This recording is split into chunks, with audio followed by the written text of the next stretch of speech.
they were able to penetrate the market up to the point of giving banks a run for their money. I did a little digging and I found out that OPay has been in the market for about 6 years now. But they first of all started off with O Drive, O Food, and within a year, those businesses failed. And rather than give up entirely and leave the Nigerian market, they came together and they re-strategized and came up with OP Financial Services. Now, I'll be talking about the go-to-market strategy that they used to be able to penetrate into the Nigerian space. So what they started with was using an extensive network of agents to penetrate areas that did not really have a banking presence, and they also focused on things like bill payments, giving loans to small businesses to run and being able to pay back. Then they also focused on people who did not have bank accounts. Now we all know that majority of people living in rural areas either do not have access to a bank or do not possess a bank account. So they use these agents to be able to penetrate into the space and get them to open the accounts. And one thing that fascinated me the most was that their account opening process was very quick, very no need to bring in documentation or anything like that. With just your phone number and your phone, you're able to register, get your account open, and be able to start penetrating into the Nigerian market. So another thing that they did was to also go into strategic partnerships with InterSwitch and Mastercard for the ease of transactions. I don't know how many of us have OP accounts, but if I send money to, for example, now Comfort, within a matter of seconds, she has received her money, or she sends money to me within a matter of seconds. I can also receive the money. This was done through the partnerships with these companies to be able to have those seamless transactions. Then they also have a different range of financial products, such as pay receive, pay NEPA bill. And another good thing about what they did was that you can get rebates on when you pay your bills. Like for instance, now if I were to buy 2,000 naira NEPA bill now, I can get like 100 naira rebates on it. Everybody likes free stuff. Everybody likes when you give them something for something. I'm paying for a service, but you're telling me, okay, take back a little bit of this money that you have given me. This was another major drive that they used in penetrating the Nigerian financial space. Now, I'll talk about the target audience. Like I mentioned earlier, majority of the people that they aimed for were people in rural areas, people who don't have access to banks, and people who didn't have um, bank accounts. In the chat, I don't know if you can all see my slide, but in the chat, you can see that majority, about 45% of Sorry, Shema, could you go full screen, like present your screen so that we can see your slide in full? okay, just a minute. Okay.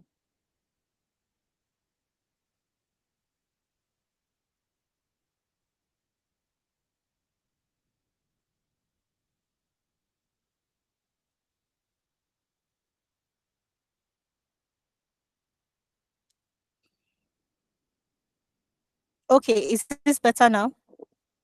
Yes, that's fine. Yes. Okay. Okay, so the target audience was while also focusing on the people who do not have bank accounts, that's the financially excluded. They also focused also on people who had accounts with banks. Now, what they did to get these customers was one, the ease of the transaction. People don't have to go to the banks anymore to join long queues. All they need to do is use their phone numbers to open accounts, and within seconds, whoever their beneficiaries receive their monies. So with that, they were able to capture a huge chunk of the Nigerian space. I don't think, apart from my mother, I don't think I know anybody else who does not have an OP account. Now they also targeted MSMEs, that's medium, small, Yeah, and sorry, micro hold on. enterprises. Yes, Sorry, please. sorry. There is a presenter window showing on your screen. Yeah, there's a pop-up on your Yeah. I can't see it. Is it block it? You can't view anything again. Yes, yes. Can you can stop sharing and Hello, probably can you hear me? yes, we can hear you, Malara. Yeah, there's a Can you see it pop-up now? on your screen and it's blocking the slide. No, no, no. We can't see it yet. Can you stop sharing and share again?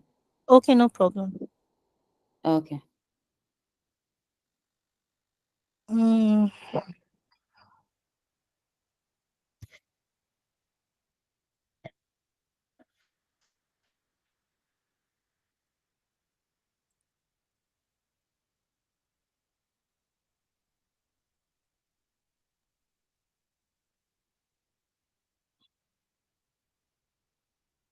You can stop the presentation from Canva, cancel the presentation and present it again. So okay, instead of it's not on yes. Or is off now. Is off now. all right. So let me present again. Yes, click on present, yes.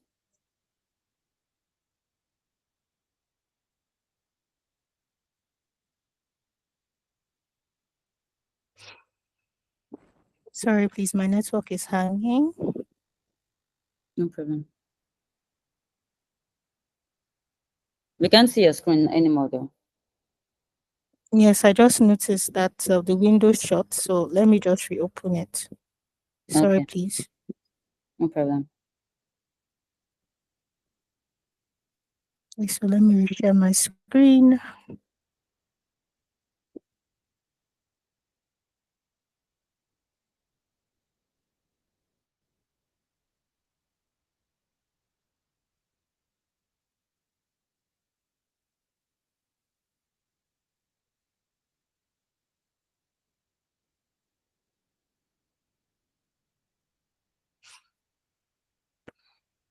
Yes, this is better. Okay, you can see it now, right? Yes. So let me just present.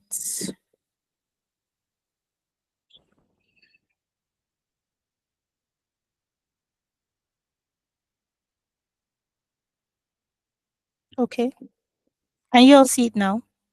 Yes, we can see it. I think you're presenting the PDF right now. So, but this is fine though. You're not I'm presenting. presenting a PDF. Hi, can anybody I'm hear not. me? Yes, please.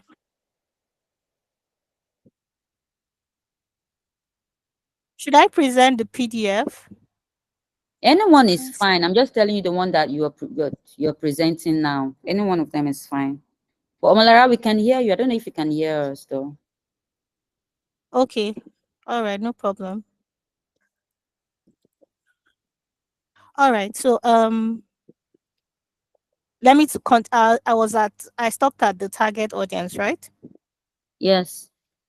Okay, yes. So what I was saying about the target audience was that apart from the fact that they targeted the financially excluded, Yes, yes, I because can. Go on.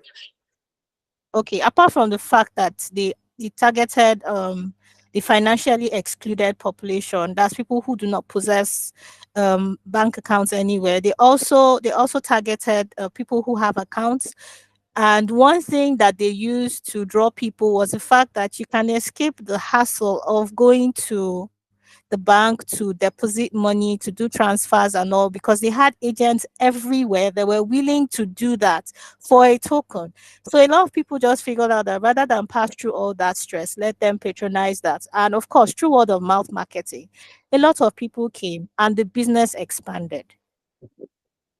They also targeted MSMEs. If you go to the bank, if you go to market and you say you want to buy something and maybe you didn't come with your card or you don't have cash, you can also use your phone to do a transfer with OPay to the market person. And through that, they were able to expand. There are a lot of people in the market now, people selling, that you can go to meet now and tell them, okay, I want to buy this thing, but I didn't come with anything. And they say, okay, I have OP account, please transfer to me. So by targeting those small businesses, medium businesses, they were able to also penetrate the market. Now, what strategy did they use to be able to expand as rapidly as they did? One thing that they used was the use of referral programs. Now, they use a lot of SMS marketing to spread the message across, saying if you can refer people. I know back in the day, if you can refer people, 3 people or 4 people, can't remember exactly, we'll pay you 1,000 too. Nigerians like free money. They have studied the psychology of Nigerians. Nigerians like Osho free. So there's no way, if I know 3 people that I am very sure do not have OP accounts, I can just tell you, guy, babe, please, if you open this thing sharp sharp now, so that we can be sending money to each other, or you can send me credit, I can send you airtime and stuff like that. And with the use of that, they were able to also spread their wings deep into the financial markets. Another thing that they did was using agents to be able to go to rural areas and establish their network within there. People, rather than charter a bus or enter a bike and go far distances to be able to do their transactions, it was now within their local vicinity. Then another thing that was done was through social media marketing, through the different social media platforms, particularly Twitter. They were also able to use that to penetrate the market. And of course, like I mentioned earlier, word of mouth, where you don't have OP account. Why don't you have OP account? If you have OP account, do you know that if you buy light, you can get like 10%? Then the main thing that they use, like on a particular day, I think on Tuesdays, you can recharge 100 naira at 1 naira. So of course, a lot of people don't buy airtime in large quantities. They buy in small quantities. And of course, there's no way anybody will hear that with 100 naira I can buy airtime for 1 naira as long as I have that money in my account. So that was another means by which they used to get a lot of people to sign up. Then also offering discounts on services, like I mentioned earlier, the NEPA bill payments and all that, and SMS marketing. Now, how does OP make its money? OP makes its money through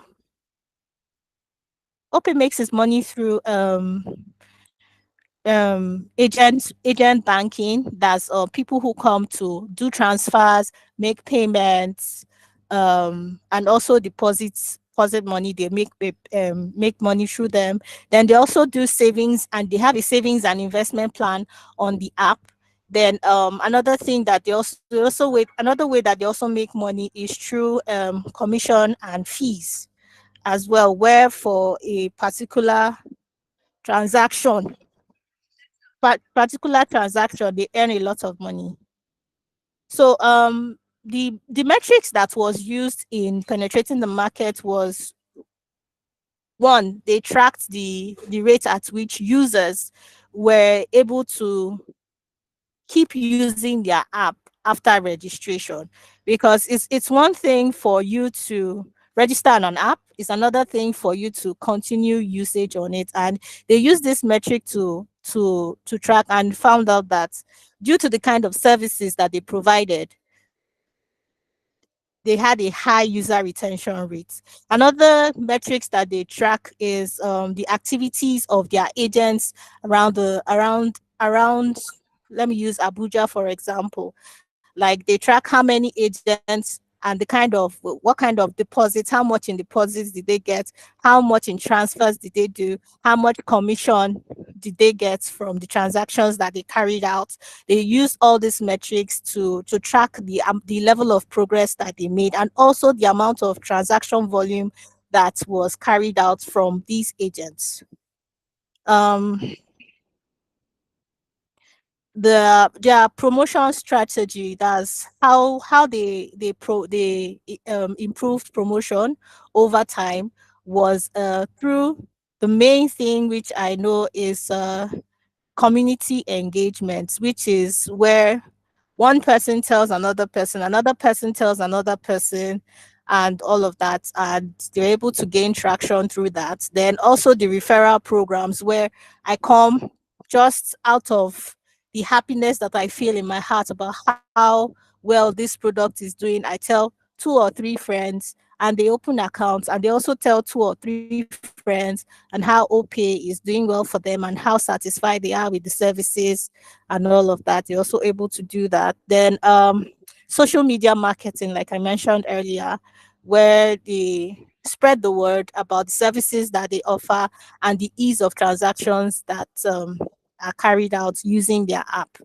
Then, of course, the regular advertisements, radio jingles, and all.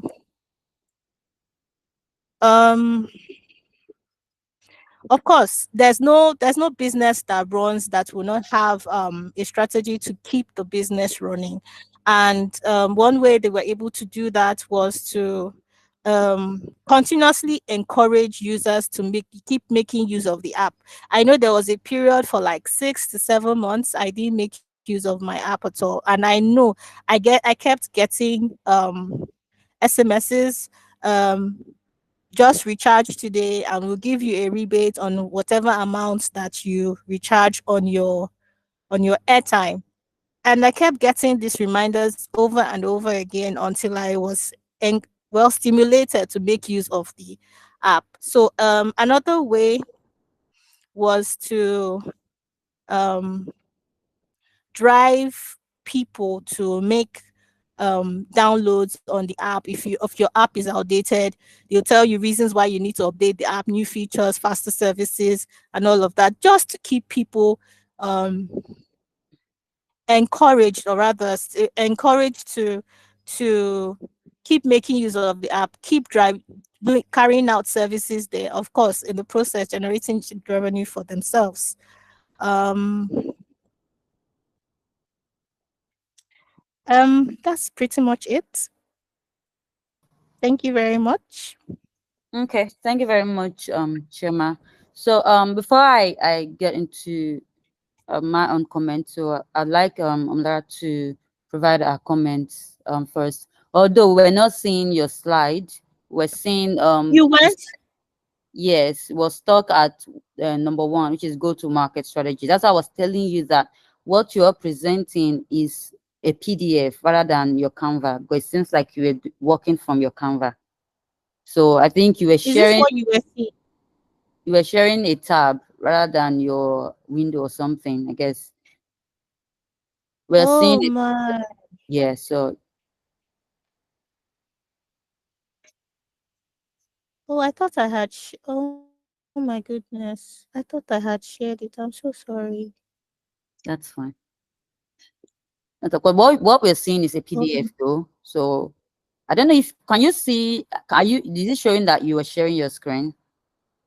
Yes, it was showing that I'm sharing my screen. It's still showing that I'm sharing my screen, and it's Yes. telling me, yes, I can still see that.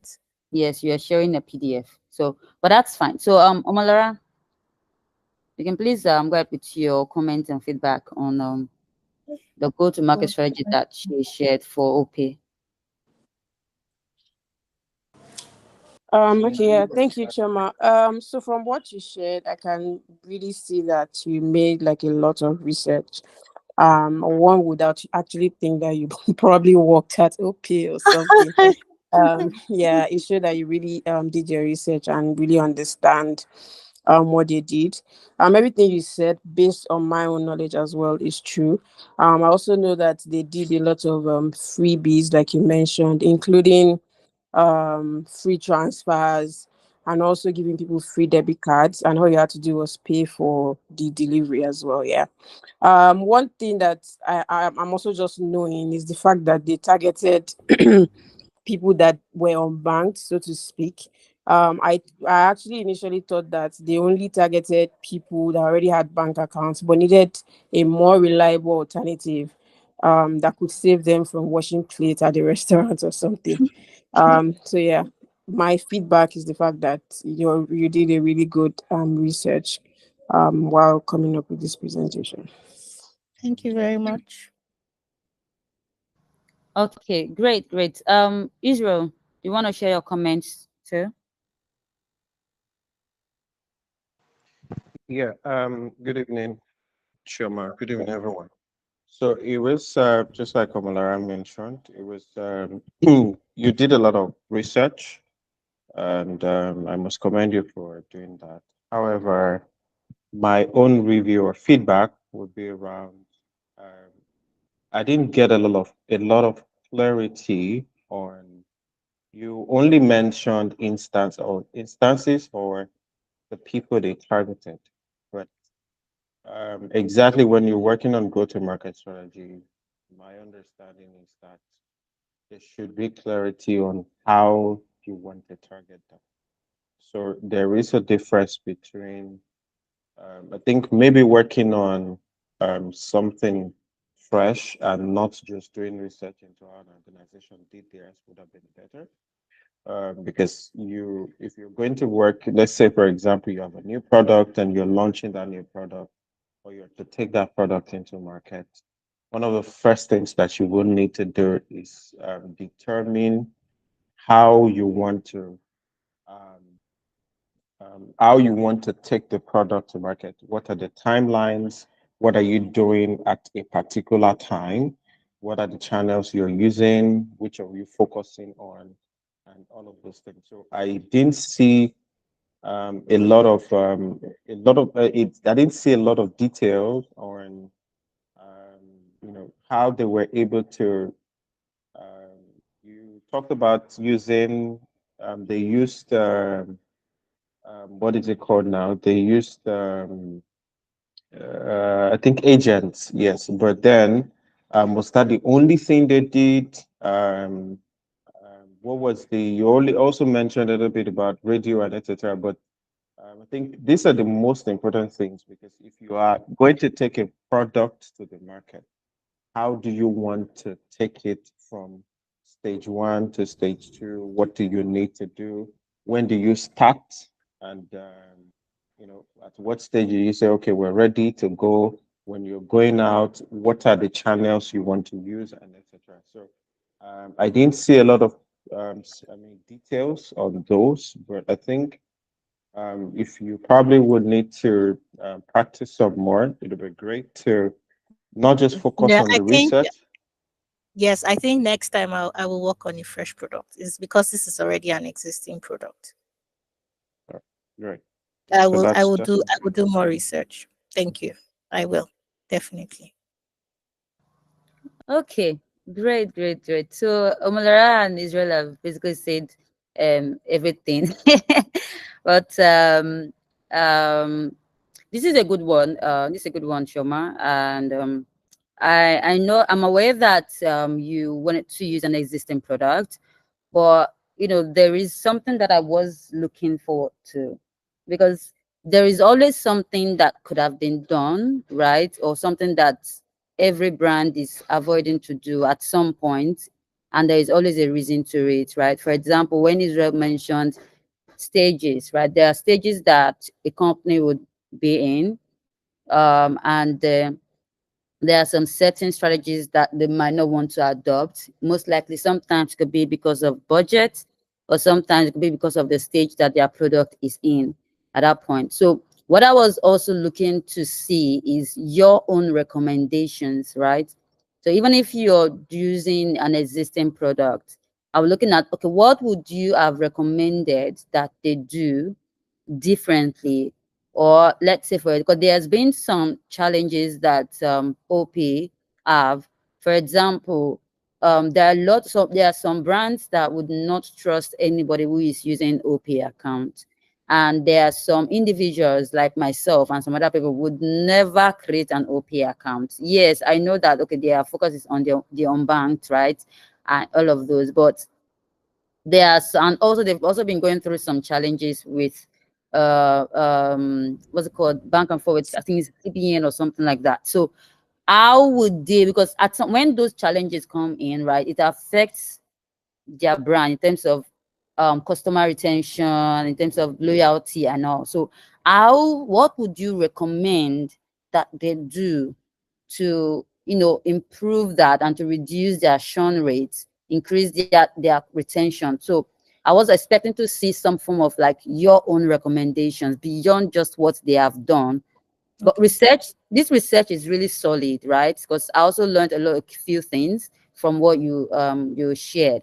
But and because research is a very, very strong skill that every product marketer should have. But I was also being able to see beyond what you're being shown is also something that it's also needed.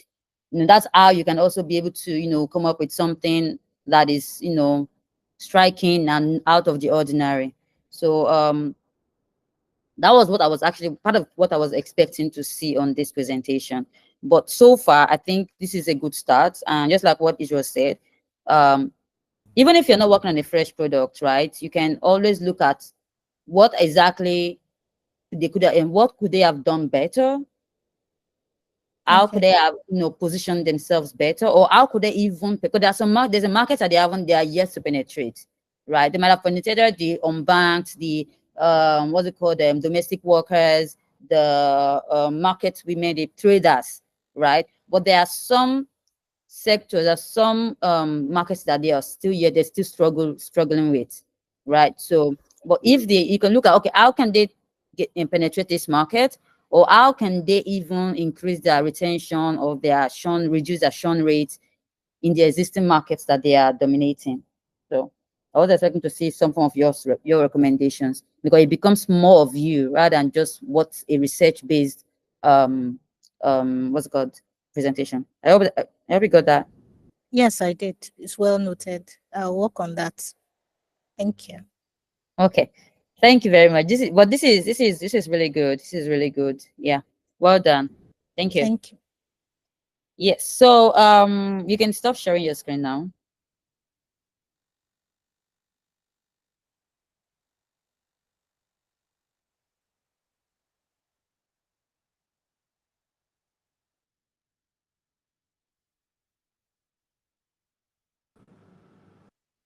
Good evening, everyone. Good evening. Let me share my screen. Okay, so my name is Ayolua, and today I'll be talking on my products called Easy House. Real estate is something I really have passion for, and that's why I had to just pick interest and then develop this product. So, like I said, Easy House is the product name.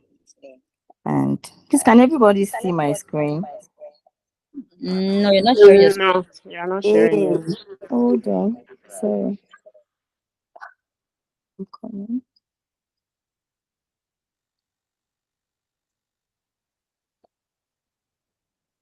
Oh, Nia is here.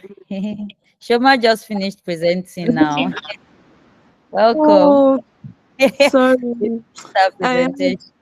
so sorry. I went out and I just came in some minutes ago. How Yeah. about Um, now? Sorry. No, not yet. But I think Shoma, you could also share your slide with Onye so that she can also provide you with her feedback. Yeah, yeah, I've done that. Okay. Okay, great. I'm coming.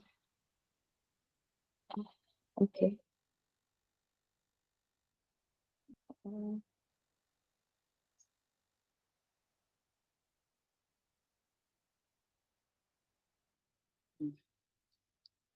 How about now? Yes, can see it now. Okay. Okay, so like I said before, real estate is something I really have passion for, and that's why I had to just do a product on it. And the title, sorry, the name is Easy House, and um, the first slide is the product vision. Just as the name implies, Easy House is a platform that would enable a seamless real estate transaction between buyers, sellers, and people that are looking for houses to rent. And then takes me to the problems. We all know that there are a lot of problems that people encounter when they want to buy property, either or to rent house. There are a lot of problems that we face when we want to um, buy property or rent an apartment. So, and I've highlighted four problems here, which are the number one is the inclusion of middleman. We know the effect of having an agent in a real estate transaction. Most times had they inflate the price of the property, and it affects people that want to patronize or people that want to buy the property. So, and number two is also challenge of outsourcing. People There's so many people that have challenges or difficulties when they want to look for house or rent an apartment. We usually know that there are a lot of challenges that people face while trying to source for house to buy or to rent. And also, the third one is securing financing. A lot of people would want to buy apartments or buy a house or even rent a house, and then but they don't have that amount of money that is required of them. Take for instance, I want to rent an apartment of maybe there is a four-bedroom that I really like, and is quite expensive, and I don't have the fund.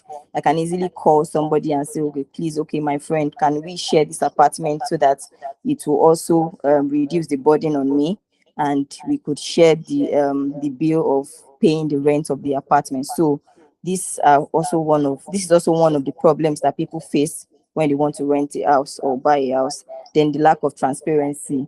We all know that sometimes they don't give you the full details when you want to buy a property. Most times it is after payment or upon payment or during the transaction that you get to find out that, oh, there's still some additional charge that you would have to pay for, or probably people that are that want to rent house. When you get to the house, that's when the agent will ask you that, oh, you will need to pay inspection fee and all of that. So all of these things are part of the problems people face where when they are trying to rent a house or buy a house. Then, so, okay, so the solutions, I've tailored the solutions to match each of the problems that I've highlighted earlier, like direct communication platform. This solution would eliminate the middleman. It would connect buyers and sellers together, or buyers and house renters together. So this way, there's transparency, and then there won't be added charges on an apartment that I want to buy or I want to rent. Then I already talked about transparency in outsourcing. Then the co-owning and Hi, Ayos. I'm so sorry for sorry, cutting you short, that's but okay. am I the only one that is still stuck on the product vision slide? Ha. Maybe it's my internet. Yeah, I think it's your internet. I can see the slide sharing. Okay. Sorry, I'm still on the product vision slide. is All it right, the maybe I'll same for just leave everybody and or join just again. Shpelo? I can see the solutions slide that you're Okay, sharing. Okay, yeah, I okay, will just leave and join again. Okay. okay. Okay, so the co-owning and co-investing methods, this is like I already mentioned when I was explaining the problems. This is where people come together to buy an apartment or to buy a house, and then at the end of the day, they share the profits. Maybe after buying the house, they put it out for rent, and then the rent is being shared among the people that are involved in the transaction. Then the comprehensive due diligence for the part of where so that once you are in the process of that transaction, you there's a clear discussion, or yeah, there's a clear discussion between the buyer and the seller. You understand that, okay, this is what I'm going into. Not when you get into the transaction you now discover that, oh, you need to pay for this, you need to pay for that. So that is that on the solution. And existing competitors. I picked just three competitors here, like major competitors that I know that are in the real estate sector. Take for instance, and I've also highlighted some of the features that each possess, and then I've also ticked where each person falls into. So take for instance for Property Pro, the user-friendly interface. We all know that when you go to Property Pro, you are easy to navigate on the platform, and it's also similar when it comes to Nigerian Property Center and also Landway. The same thing also goes to the like the three of them. Landway also, their website is very accessible, and yeah, it's very accessible. Then the brand recognition, almost everybody knows Property Pro. Even if you are not buying directly on Property Pro, people know that, okay, if I want to buy a house or I'm looking for a house in a particular location, I can go to Property Pro or Nigerian Property Center to check how much a house costs in that vicinity, so that it gives me an idea of what I'm going into. So brand recognition, everybody knows Property Pro, Nigerian Property Center, Landway. Not everybody, because is a brand. Is All of them, they are brands, but then Landway is not as known as the two that I mentioned earlier. Then the comprehensive listings on Property Pro, Nigerian Property Center. We all have the different properties, different houses, or everything you need, or things that if you are looking to buy a house, you can go to Property Center, you can go to NPC, Nigerian Property Center, you can go to Property Pro to check for houses that you want, if you want to buy, if you want to rent. And also for Landway, it's not really comprehensive like that, because it's just streamlined to their own product alone. um the next one. Then the diverse offerings, the whole offer diverse offerings. Um there are a lot of if you want to buy house, like I said before, if you want to buy house, if you want to rent, you have a lot of options on their platforms. Then agent dependency, they all depend on agents in one way or the other, either directly or indirectly. We all know that there's an intermediary between the buyer and the seller, or yeah, the buyer and the seller. So there's an agent involved in the transaction. Then the financing option, Property Pro and Nigerian Property Center is more like when you go to their platforms, there's no avenue to for flexible payment plan. The prices are there, and I think is most times is one off that you have to do once you are buying a house on that platform. Then for Landway, they offer flexible payment plan. There's initial deposit, and also there's when you pay an initial deposit, there's a payment plan that you have to follow, just to ensure that it doesn't affect you too much when you're buying into their property. Then the features. Okay, so for the features is going to, hold on. Okay, so the features interface, it should be a user-friendly platform, a platform that allows people who are tech savvy or non-tech savvy, that can, when they jump on the platform, it's going to be a platform that they can easily access. And direct communication platform as well.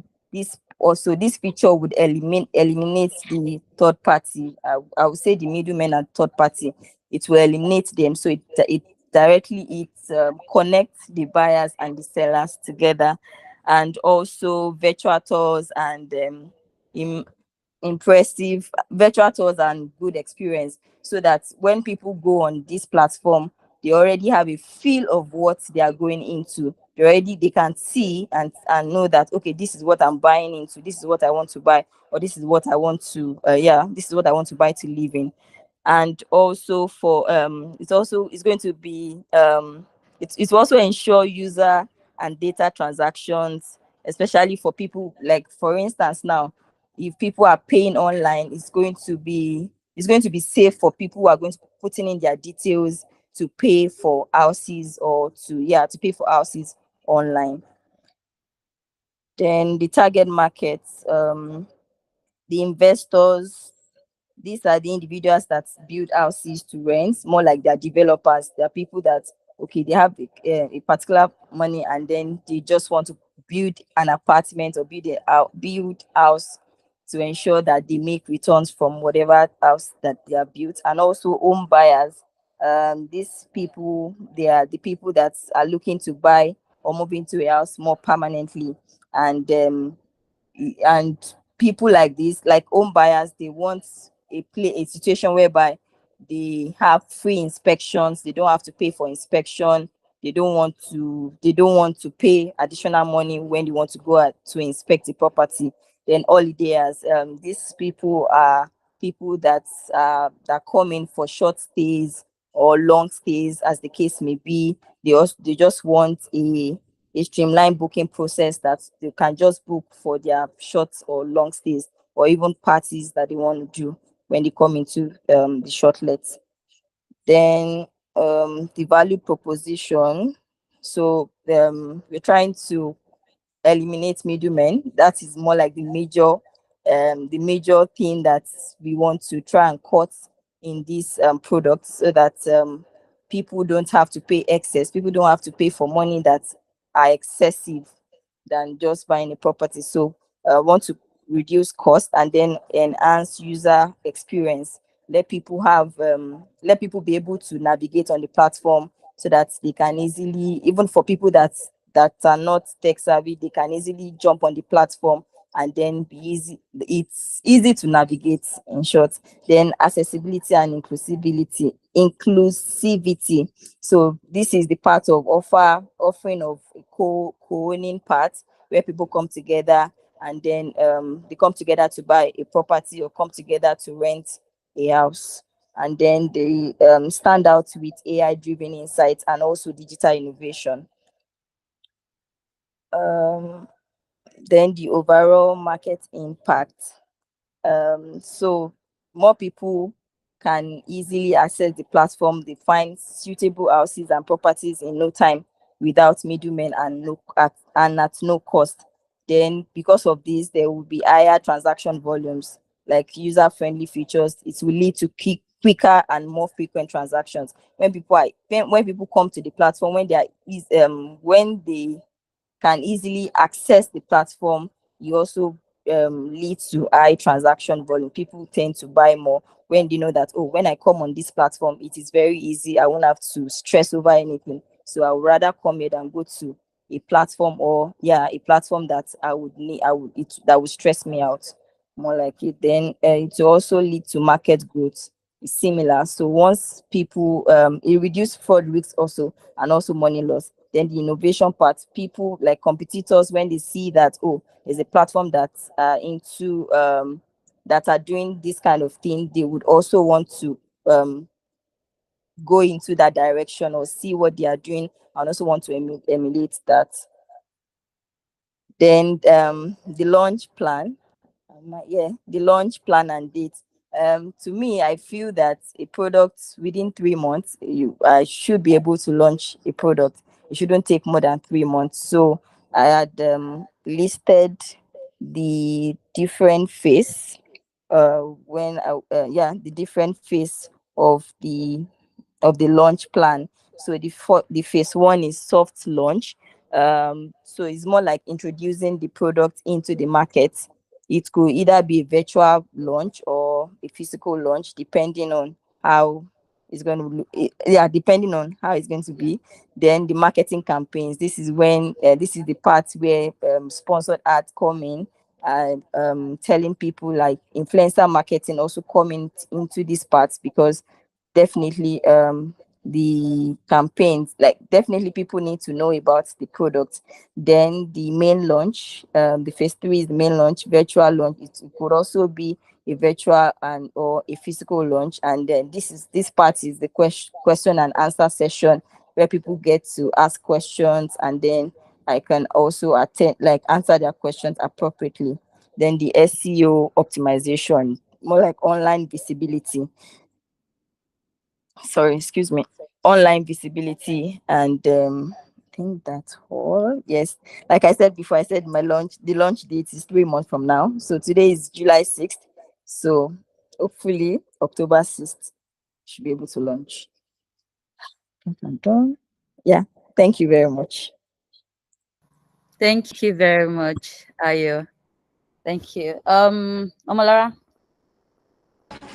Yeah, thank you so much, Ayo, for that presentation. So I have a couple of feedback. That was really good. So I also really like the name Easy House. Easily tell people what you guys are about, and you don't have to like do so much explanation for people to know what you're trying to build, right? So the first thing is that during your presentation, right, you were mentioning that you are also for people trying to rent. But a lot of the stuff that you wrote on your slide did not exactly cater to those people. You were so focused on like actually buying properties and owning houses. It was during your explanation that you were now including renting as part of what you're trying to offer. And also recently, right, there has been like a whole conversation on Twitter about how people need to eliminate agents. And there was someone that had the opinion that even landlords don't want to eliminate the agent. So my first question would be, did you like carry out real research before coming up with this presentation, like actually talking to maybe a couple of landlords or a couple of agents and then a couple of people trying to rent properties, maybe in Lagos or any other part of the country? I don't know where you're based. um that would really help to inform whatever you are building. What if these people don't even want to what if landlords don't even want to eliminate agents? Because some people have the opinion that that is exactly what is happening right now. They really want the agent because I guess they also get a part of those commission agreements and stuff that agents collect. And if you eliminate them, they probably won't be able to charge people the way they currently do. That is my first feedback.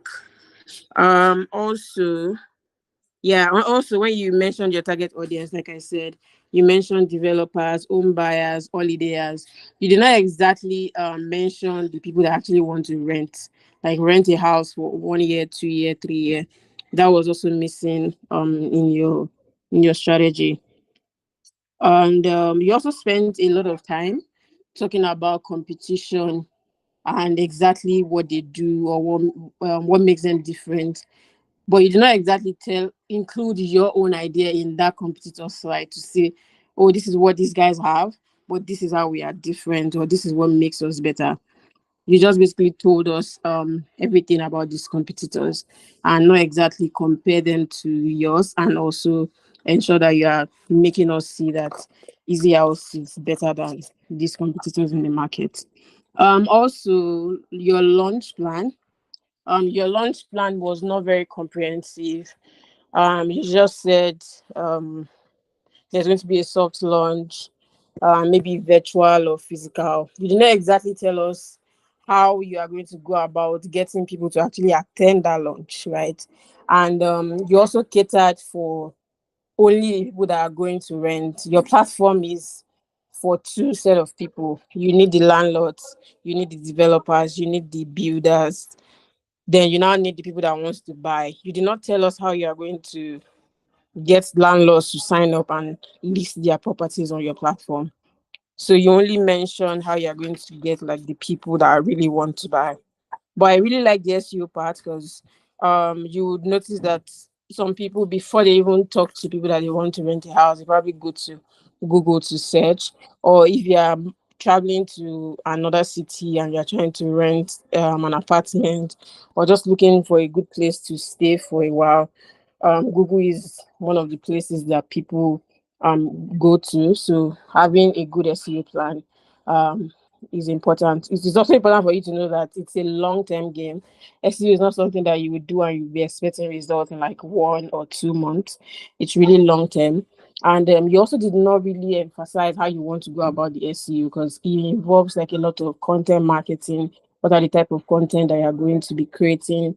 How do you want to include like search keywords that people are searching for online to ensure that when they search for properties, Easy House is one of the first 2 or 3 results that they see.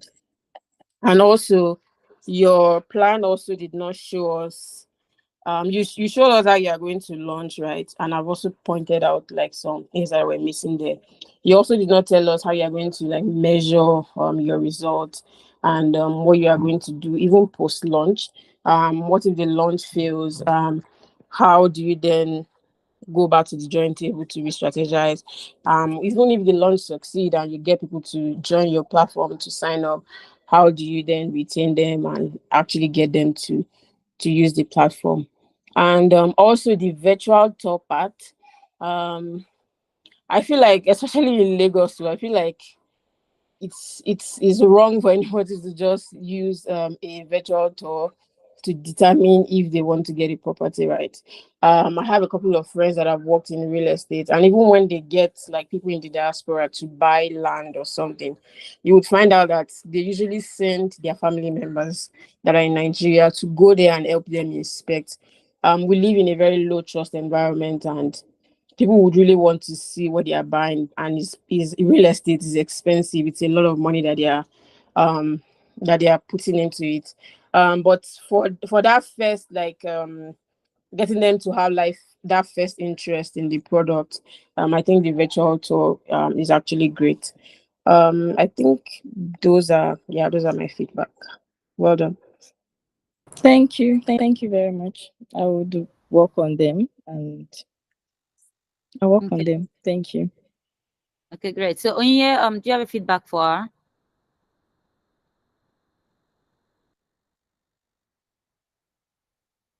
Hello, Onye, Can can you you hear hear me? me? Yes, I can hear you Okay. now. Yeah. So yeah, perfect. So first of all, it was very, very thorough. So I have to give you that. It was very thorough. But is it more of a feedback or more of a question? So I needed to what I wanted to see was more of a problem definition. So let me tell you what I mean. So everybody keeps saying we want to eradicate the middleman, mostly around cost, right? And most is even actually we, the renters or the buyers, that say we want to eradicate the middlemen.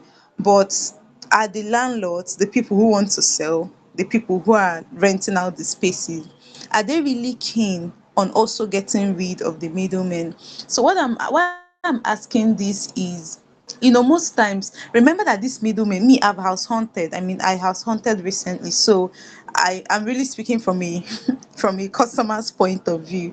So now, these renters, are they really as keen as the buyers are to get rid of the middlemen? That's one. And then the second thing is, okay, let's assume we get rid of the middlemen, right?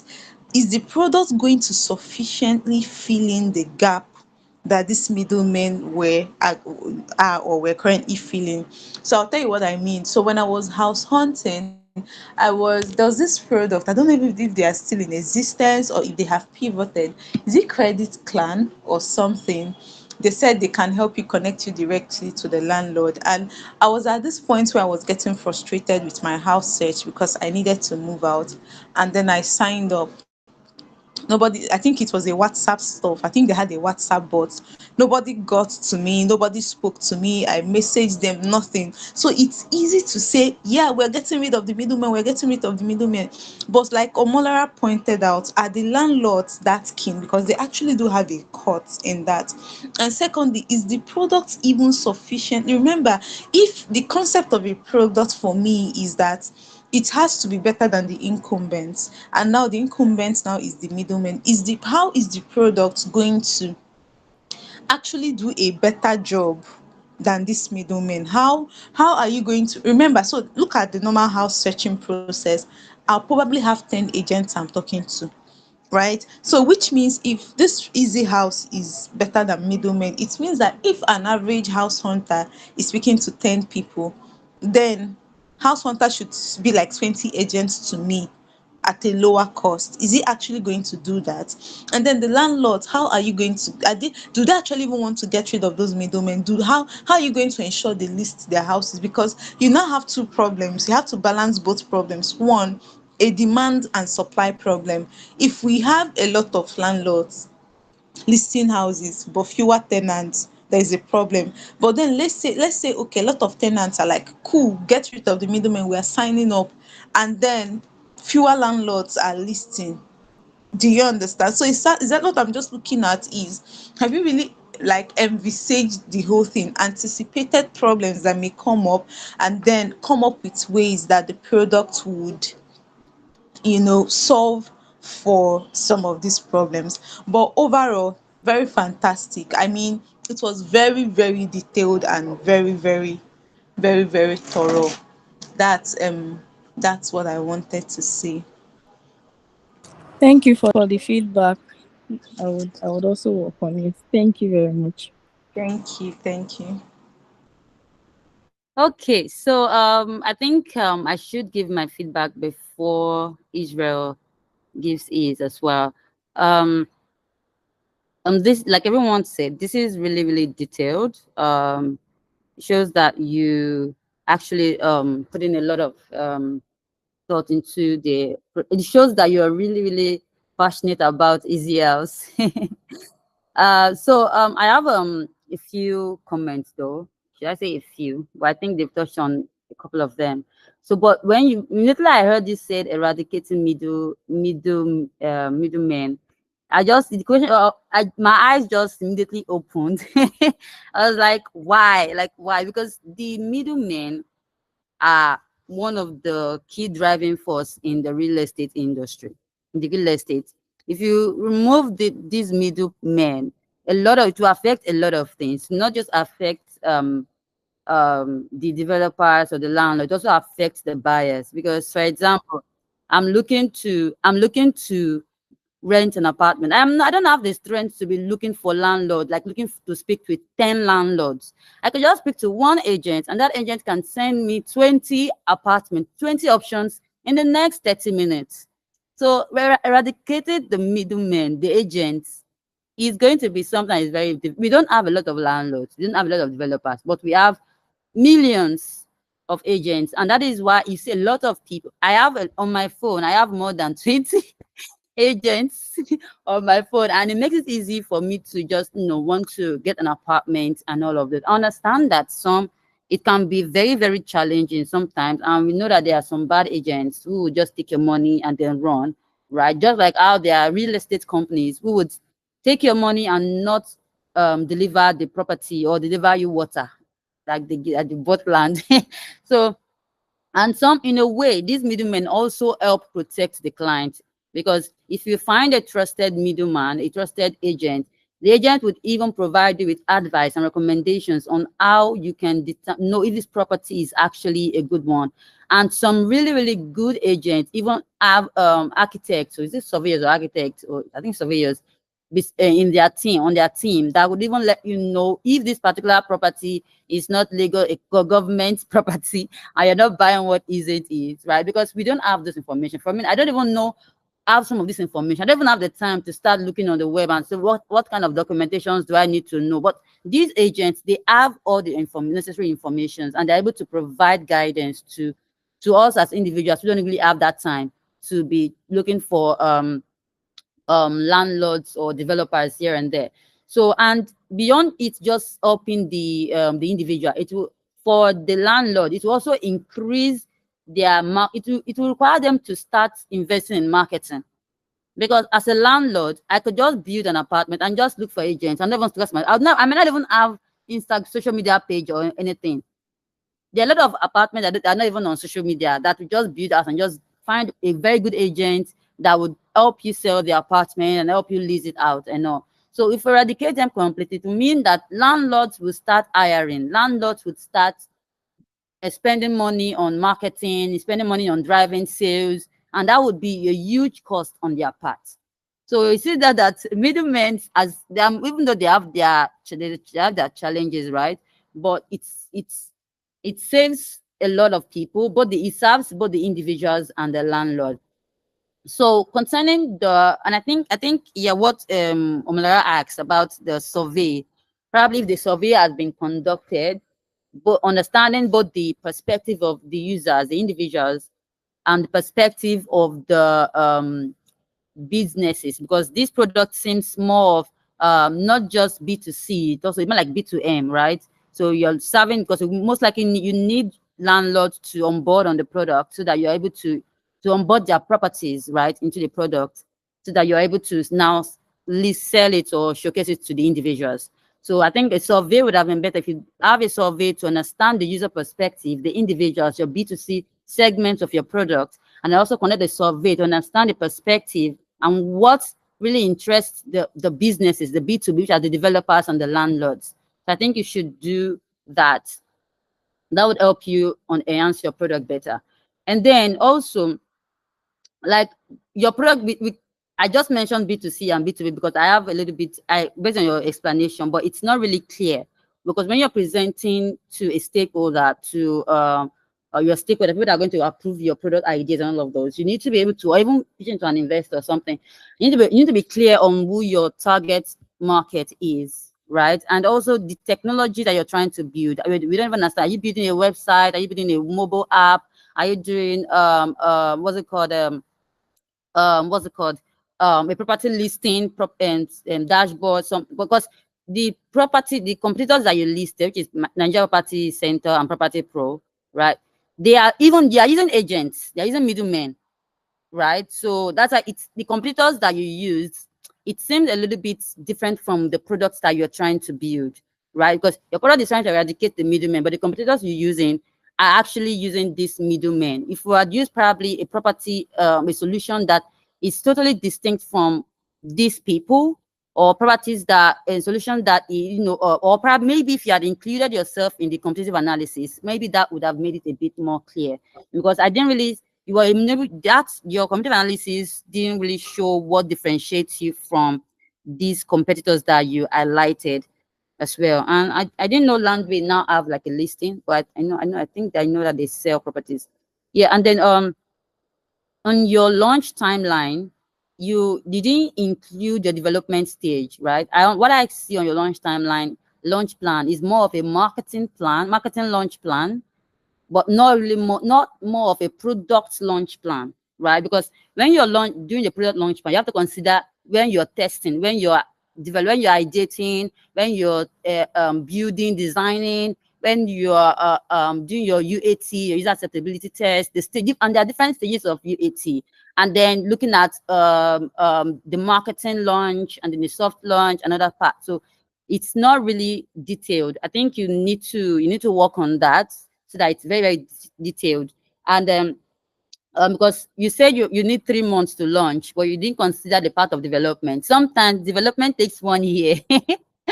Sometimes when you're developing a product, it could take 6 months, depending on how comprehensive and how comprehensive the product is. It's a very, very intensive product. It might take a longer time unless you have a huge budget and you're able to hire a large team. And also, you didn't also indicate the team that you would need for this product to come alive. Do you need mobile app developers? Do you need website developers? Do you need designers? How many do you need? Do you need to have a product marketer on the team? Do you need to have a growth marketing person on the team? You need to have an SEO specialist on the team. That's why it looks more of a marketing launch plan, but not more of a product launch plan, because all of these things needs to be mirrored in your launch plan, so that when your stakeholders are looking at it, they would understand, okay, this is what it is. And also, how will Easy House make money? I don't think I saw it. How would you monetize it? Where is the revenue stream for Easy House? It's not clear, because every product, no matter unless you're trying to build an open source software or an open source platform, that there is no revenue stream. And even at that, even open source softwares have their ways of making money. They might not be making money from the end users, but they might be making money from the investors and from the partners that come on board, right? So they have to be, because definitely these solutions will be maintained within your first year of work. What is the first production projected expenses for the first year? Even if you're not going to do for a long time, for the first year, what is the projected expenses? Server cost, there's a cost of server, there's a cost of the team, hiring the team, designers, and all of those other things that you also need. Like for your SEO, you need some other technologies, SEO tools, you need to get them and all of those. So those costings needs to be included, and your pricing strategy, your pricing model is not detailed. Your business model as well is not included in this.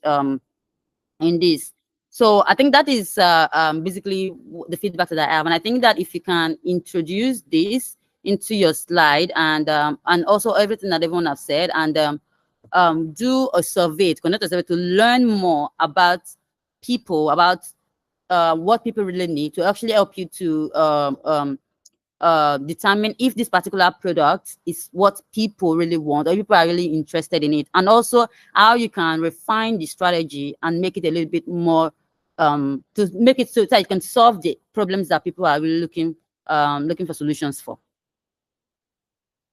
Yeah. All right. Thank you very much. Well noted. Okay. Israel. Okay. Um, I am sorry, Yola. I mean, Ayolua. It's today is going to sound. It is going to sound a lot like everyone is coming for you, and I think you should anticipate this more as you continue in your journey as product manager. You are, as a product manager, you're going to have to figure out a lot of things, multiple things, even down to how the marketing connects to the product, how sales connect. I think I've talked about this during the class. So you are today would sound and feel like everyone is coming for you, but it is just how the product management life works. I can tell you from experience that this happens almost all the time. Even this week, it has still happened to me. So you are going to have a lot of questions from everybody, your developers, your marketing teams, everyone would have a comment or a feedback. And I think I already sent a message to all of you that today I am not the mentor. I am going to be giving my honest feedback. So I will not, or my comments and feedbacks may not sound very friendly as it has always been. So now let me go to my own feedback. So first of all, I think we have discussed this during class, and I mentioned that you try to tell a story with your presentation. Um, I am a robotic person, and because well, it's a tech, it's a product. But when you're trying to talk to people that are, everyone here understands at least everybody, those that are not in the tech ecosystem, and everyone at some point will get to that. That's for those that are already in the tech ecosystem. But then imagine you're having a conversation with people that literally do not have an idea of what the technology space looks like, and they just want to be able to connect with your presentation, particularly emotion. I mean, with their emotions. So that was why I mentioned in class that every one of you should do your presentation tilt towards making it sound and feel like a story, like you're telling a story. So I think your slide could have done a lot better with a restructuring. So starting from just talking about a little story, maybe yourself. I think when you started this and we had talked about this, I think there was a part where you talked about your own personal experience and how it prompted you to want to build this. So it would have been great if you had started with that. So it would have been easier for everybody to follow through with that story. So they have a mental picture of, oh, we are having a conversation about Ayolua, about the problems you found, about the. Remember that was what I asked you to work on. Your own the problems you found. How do you intend to solve those problems? Then before you move forward, so it would have been a great way to carry everyone along. Then the other thing I wanted to point out is I think around the solution you're trying to prefer. So I gave us I think it was in week 2, day 1 or 2. I mentioned that I have actually worked on something like this before. It was called Jewutu. We had a team, a team of I think at some point we had a team of about 15. We had spent a lot of money. We had gone into partnerships, even with state governments. We had gotten access to estates, not even houses that we had to because it went through. I remember I mentioned this and I mentioned the peculiarities, the challenges, and how and why we failed. So I was hoping you were going to pick a few things from that to apply here. So I mentioned how we had to pivot from not just trying to build the technology, but the operational side. So I think what is really lacking now is you figuring out the operational, how the product itself will function. So removing the middlemen, I am still going to talk about that. Everybody has talked about it, but my own point there is you're going to have a lot of fight backs from the middlemen.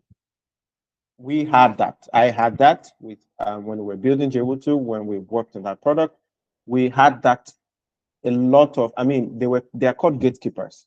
They fought against us. They are going to fight against you. You are not going to sack maybe 100,000 people from their jobs and then you expect them to fold their hands. They will never do that. So they are going to fight against you. They are going to find a way to kick the product out of the market. So the best thing, which I mentioned that time during class, and I'm still mentioning now, is when you have gatekeepers in your industry or the product you're trying to build, the area, the solution you're trying to build, the best thing is to work with them. Yes, it is great to want to build a solution to kick people out, but you also look at the economic impact. Your product should be solving problems and adding economic value. So if you're removing that economic value at the large scale, you are going to have a lot of problem. Then managing these processes will need, the product operations will be big, will be a lot. So you're going to need a lot of people to manage, because you cannot say you want to list properties. First of all, how do you want to find the properties? How do you want to make sure that the properties are up to standard? How do you want to make sure that the landlords are not charging, ridiculous amounts? Because how part of how these agents also work, sometimes they give honest feedbacks to the landlords as well. Oh, this thing, I don't think people will rent it for this amount. I think you should reduce the price. I don't think people will buy it for this amount. So you need to also, how will you manage quality control when you get there? So it means you're going to hire people. So if you kick or you remove the middlemen, you need to employ people to still manage the same process that people could actually do without you burning a lot of cash every day or every week on salaries just to manage those processes. So that's another thing. Then the last part I wanted to talk about is I think we can have a call later so that I can probably relay a little bit more about my own personal experience around what we built on this, and just look at why we failed. I think part of the research I asked all of you to do also is look out for people that have failed in the industry, not people that are doing it now or people that have succeeded, people that failed. I have failed in this industry, in this prop tech, and it would be great for you to capture feedbacks of people that have built something and they did not succeed, so that you don't have that same problem. Now, the last part I wanted to mention is the launch. You're not going to be able to, I can tell you for a fact that you will not build and launch a product in 3 months. That is not possible. You can't do that. So it is, I think you should review that. Also, I remember that the classworks we did and the examples that we worked on, etc., I gave a breakdown, a detailed breakdown of your test phase, your alpha stage, when you're going to beta, your internal testing, your focus group testing. All of those things should be part of your timeline. All right. It should not, it should be, so you should be able to put them down. Please do not ignore the test phase. There's a product I'm working on for a client right now, and we are currently at the test phase, and we're seeing a lot of behaviors that we did not know we were going to face or have.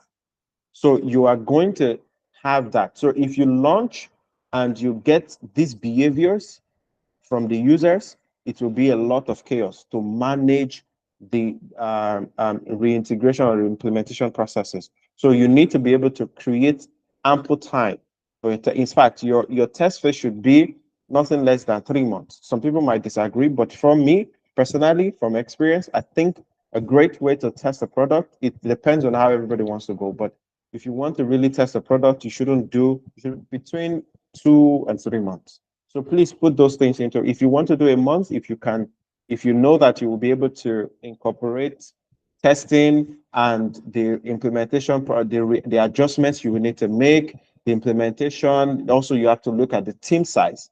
So if you have just two developers, you know that it is going to take you longer to wrap up your test phase than if you have more teams. So you have to also look at all of those things, and it will help you understand how to build your launch process. So that these are just my feedbacks. I think I've said a lot of things, but yeah, but it was a great work. I love the fact that we've made more progress, and I look forward to the great things that you're going to add. I think Omolara wanted to add something.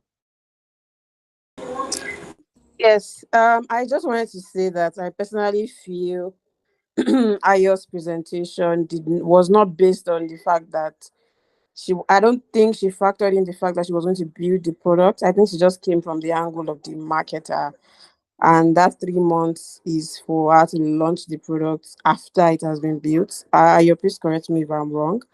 So I don't think she was expecting for the product itself to be ready in 3 months. I think it's after the product, then the actual launch that she wanted to do in 3 months. Yes, you're correct. Okay.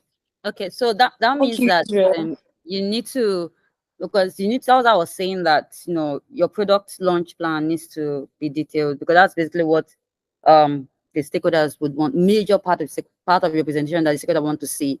How long will it take you to build the product? When would we start testing? That's the first question they will ask you. So how long will it take us to build the product?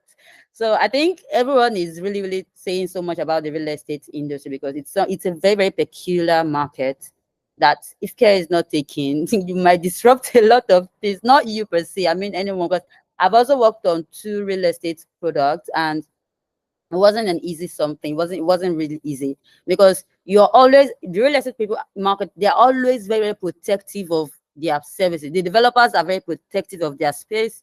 The realtors are protective of their space. Then the buyers are also protective of their space. We were building a product to create a link between the developers and the realtors. But still, the developers were still fighting the product. We were not eradicating, so it was still a challenge. So it's always, the real estate market is very, very peculiar, and I must commend the fact that you want to get into that market. So well done. I give you all the strength, all the strength, but I've left that market. No, no, no. I can never. No, I'm praying that I will never have the reason to go into the real estate market, because it's very, very, very peculiar. They're always fighting somebody, or fighting the technology, or fighting something. Thank So you. Thank you kudos, for the feedbacks, everyone. kudos to you. More, what they how would they say? It's more something to your elbows. Hey, God, thank you. God, I beg.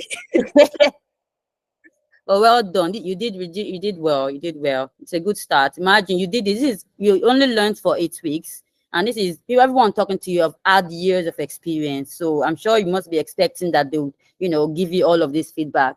And please don't take all of this feedback as criticism of your work. It's basically to ensure that you have the right knowledge, and also to ensure that you are equipped for the next phase of your life, right? So that's basically it. All coming from love and care, right? So Thank you. Thank you so much, you're everyone. welcome. You're welcome. So I think the next person is Olamide. Yeah, hi everyone. Good evening. Hi, good evening. I want to start with saying, having heard all of the feedbacks, I'm scared for myself, but I'll still go on anyway. Please don't be scared. Don't be scared. Okay, trying to share my screen.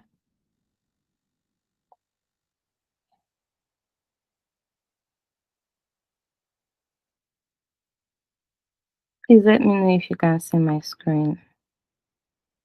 It's coming up. Yes, we can say it now. Okay.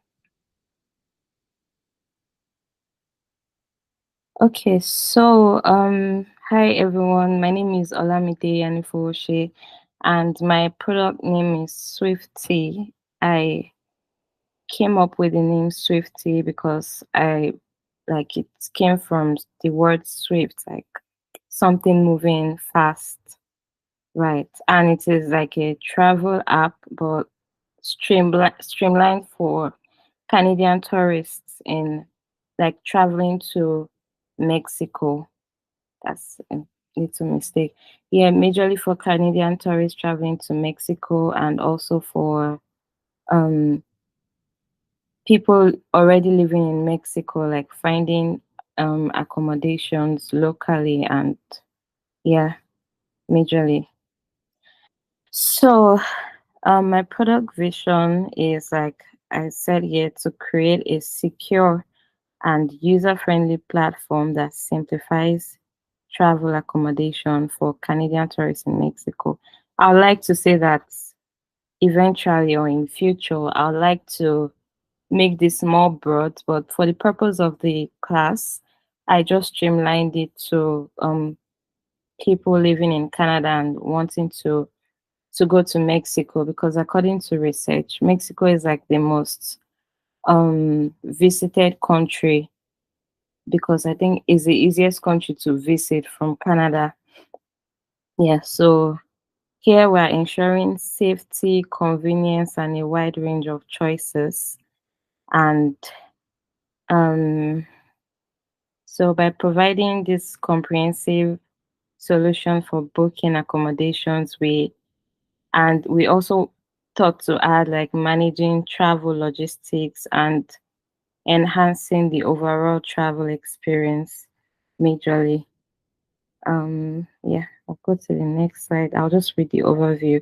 Swifty aims to be the leading platform for travel accommodation bookings, focusing on fraud prevention, user experience, and comprehensive travel planning tools. Yeah, so the problem, I would also like to say, I would not say this is a major problem per se, because during the class we're asked to think of a problem we're facing, and yes, find a possible solutions to it.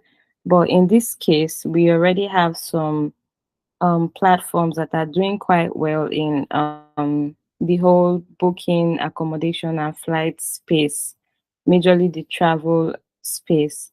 But my product Swifty is focused on um, a streamlined version of these platforms, in a way that it's because when someone like goes to maybe booking.com or so, you still have to like search for locations and all those things. But because I live in Canada and I can like market my product here, I'm just like, oh, there's an easier way for you to just quickly, since we know it's Mexico, you're going to, it's easy for you to just find accommodation. Then you don't have to start searching for locations and all those things, because these other apps cater for everywhere in the world.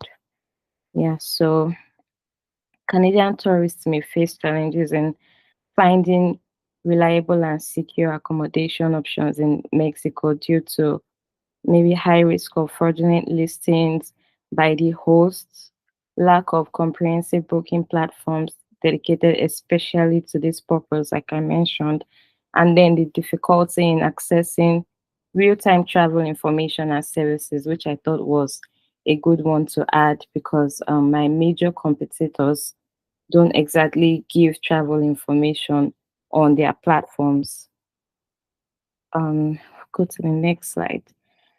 So my proposed solutions are, um, especially because I'm targeting fraud prevention, Swifty provides a secure all-in-one platform offering verified and trusted accommodation listings, user-friendly booking interface with high security features, and integrated travel tools and real-time updates to enhance travel planning. Um, these are majorly my solutions.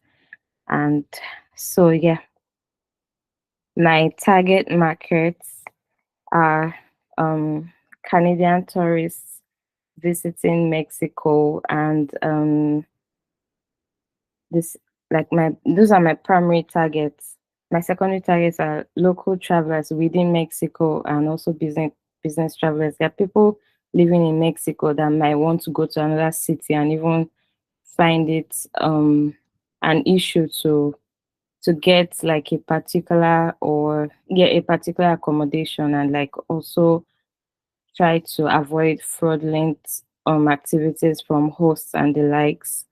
And I'd say what is making me like focus on fraud prevention is because I like came across through Mr. Israel. I came across a post um that was dragging Airbnb on Twitter, and like there were lots of them that were like they don't confirm like the accommodation from their host. Like once a host just lists the accommodation on their platform, like basically all and sundry is welcome. They don't do their due diligence before accepting any listing on their platform. And because of this, some people pay for accommodations and they don't end up getting it because the host was like a 419 or something like that. Then also additional market could be travel agencies seeking reliable platforms for client bookings. Um, so unique value propositions. S- My unique value propositions are comprehensive options. That's like wide range of verified accommodations, including hotels, resorts, and apartments. Then fraud prevention. This fraud prevention, I like was going to list them in two parts: fraud prevention for hosts and fraud prevention for the tourists. For hosts, we're looking at infusing identity verification, property verification, and also secure payment systems, and like streamlined review and rating systems. Also for the tourists, there are also going to be there's also going to be profile verification and like secure booking process, which the user interface is going to help with the support and I was hoping to add like a support and dispute resolution, more like a customer service, more like a dedicated customer service.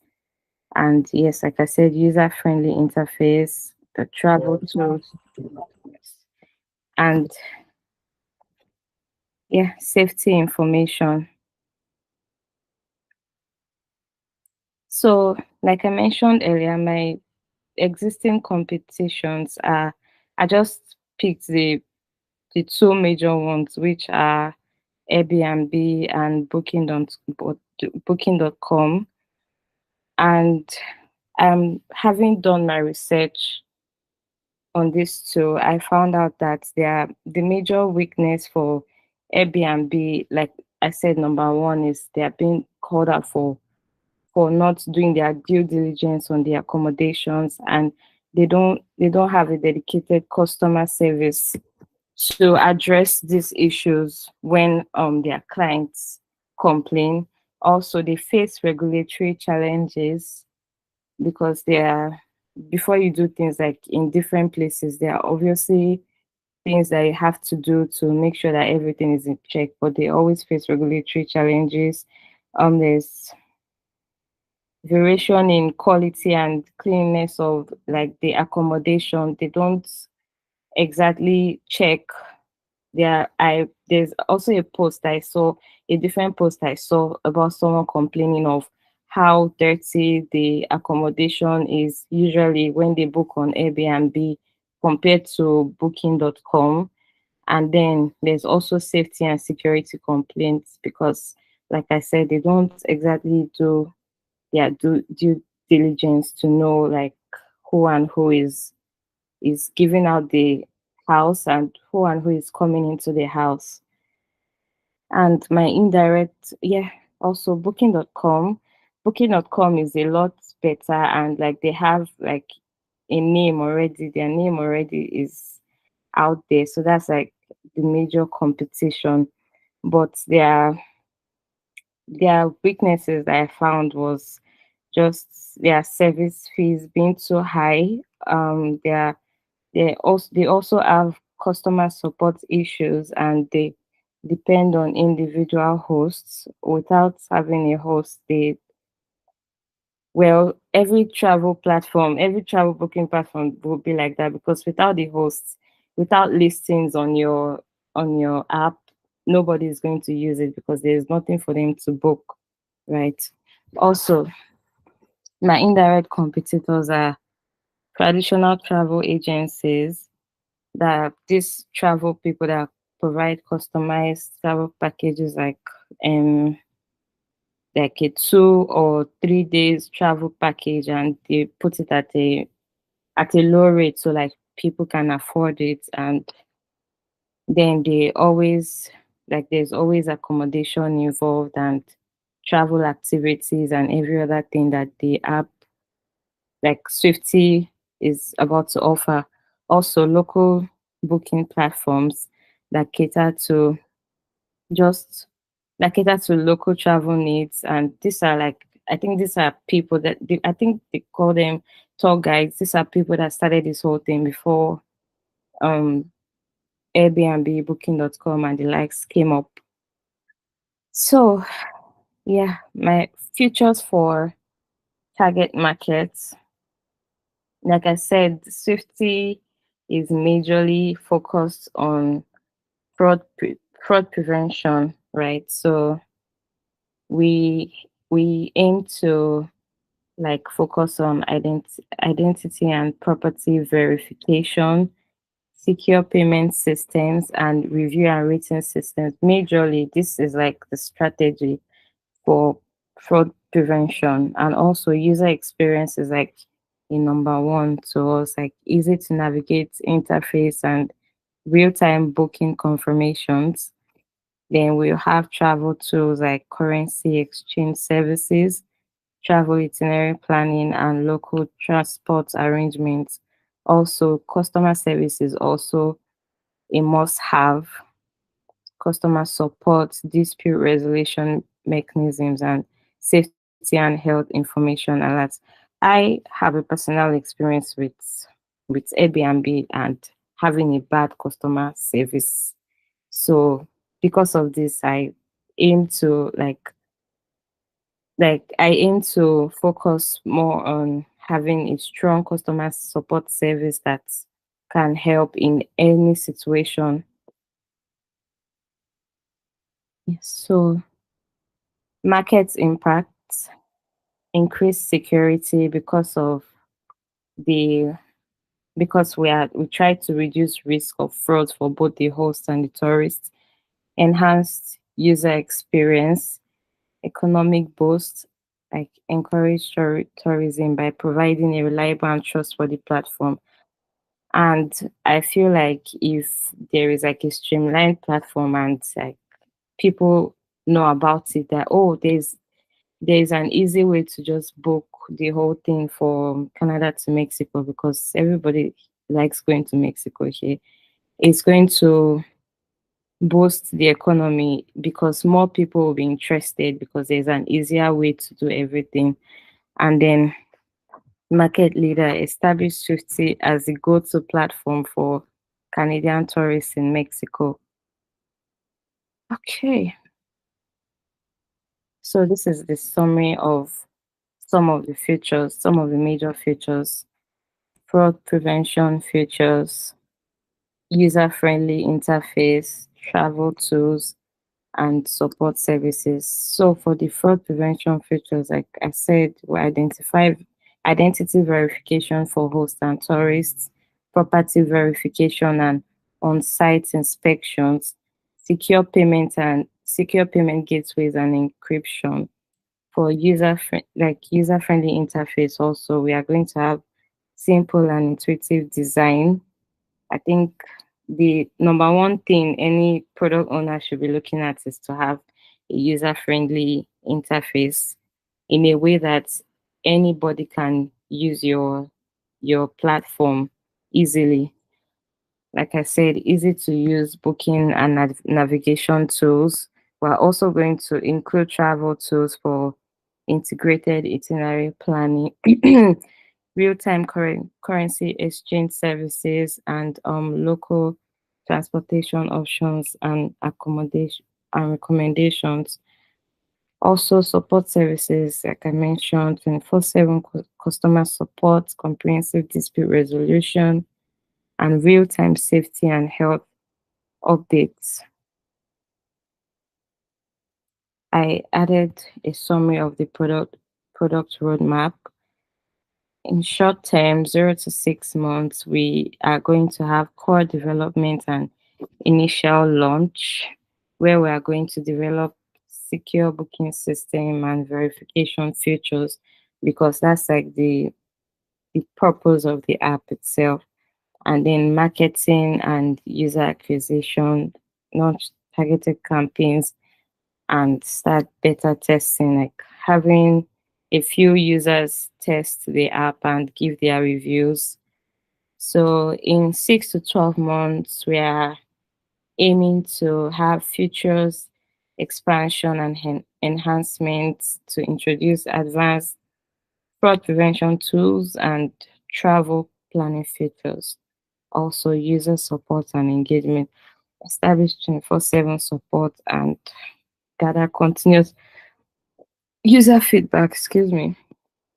Also, in long term, 12 to 24 months, we hope to have expansion and partnerships, expand services within and beyond Mexico. Like I said, I only started from Mexico because it's streamlined for the purpose of the class, and establish strategic partnerships, and then continuous improvement on our apps and based on reviews from users and all of that. So launch strategy. My launch strategy is initial marketing, targeted campaigns in Canada to raise awareness among potential tourists, then partnerships, collaborating with travel agencies and local tourism boards in a way that they sorry collaboration in a way that there is major awareness, and people that have to book through the travel agencies can also, like, they can be introduced to the app. Then soft launch, introduce the app with key features and gradually roll out additional functionalities. Then invite select users to test and provide feedback. Then we go full launch, expand marketing efforts, introduce premium features, and enhance user support. So, revenue scheme, we tend to generate revenue through subscription fees, monthly or annual plans for premium features, commission on each bookings, enterprise licensing, in-app purchase, partnerships and sponsorships, and advertisements. So, um, so in conclusion, safety is poised to transform the travel accommodation market for Canadian tourists in Mexico with its secure, user-centric approach. And yeah, join us in revolutionizing travel by making safety your go-to platform for safe and convenient accommodations. Thank you. Thank you very much, Lamide. Okay, Omalara. Yeah, thank you. Thank you so much, Alamide, for the presentation. I'm not sure why you were scared for yourself based on the previous feedback, because this was really good, and it has like some of the things that we already touched on based on the previous presentation. And I can also see that this is like based on your own personal experience. It's obvious that this is something that you've probably needed at some point, or that you currently need. So it's obvious that you really understand the problem and you really understand how it should be solved. So I wanted to ask, those tweets that you saw about Airbnb being called out, were they specific to Mexico or just some other countries? It's some other country. It's actually in the UK, not Mexico. Okay. Yeah. So I'm also like a big fan of niching down. It gives you like a competitive edge sort of, because for platforms like bookings.com, Airbnb, they allow people to book on like different parts of the world. And if you tell me that you are just focused on Mexico, I'm most likely going to use your platform, because I believe that you have like expertise, you are doing it really well, because that is the only country you are focused on. So it makes sense to assume that you are going to be doing that particular one really well. And there were times where I already have like questions, but by the time you move to the next slide, you sort of just answer the question that I had. And it was going to be around verification, and you mentioned that you're going to be doing it physically. But towards the end of the presentation, you also said that you are only starting out with Mexico and you are going to be expanding further. How do you hope to keep up with that verification, especially the physical one? It might be easy when you start with just one location, right? But by the time you start to expand, do you think you would really be able to keep up with verifying these properties physically? Because one would think a company like Airbnb, as big as they are, there shouldn't be issues around fraudulent bookings and badly maintained properties and all of that. Also, my other comments would be around your marketing plan as well. You did not really go into details of that. You said you were going to create awareness about the product in Canada. You did not tell us exactly how you want to go about that.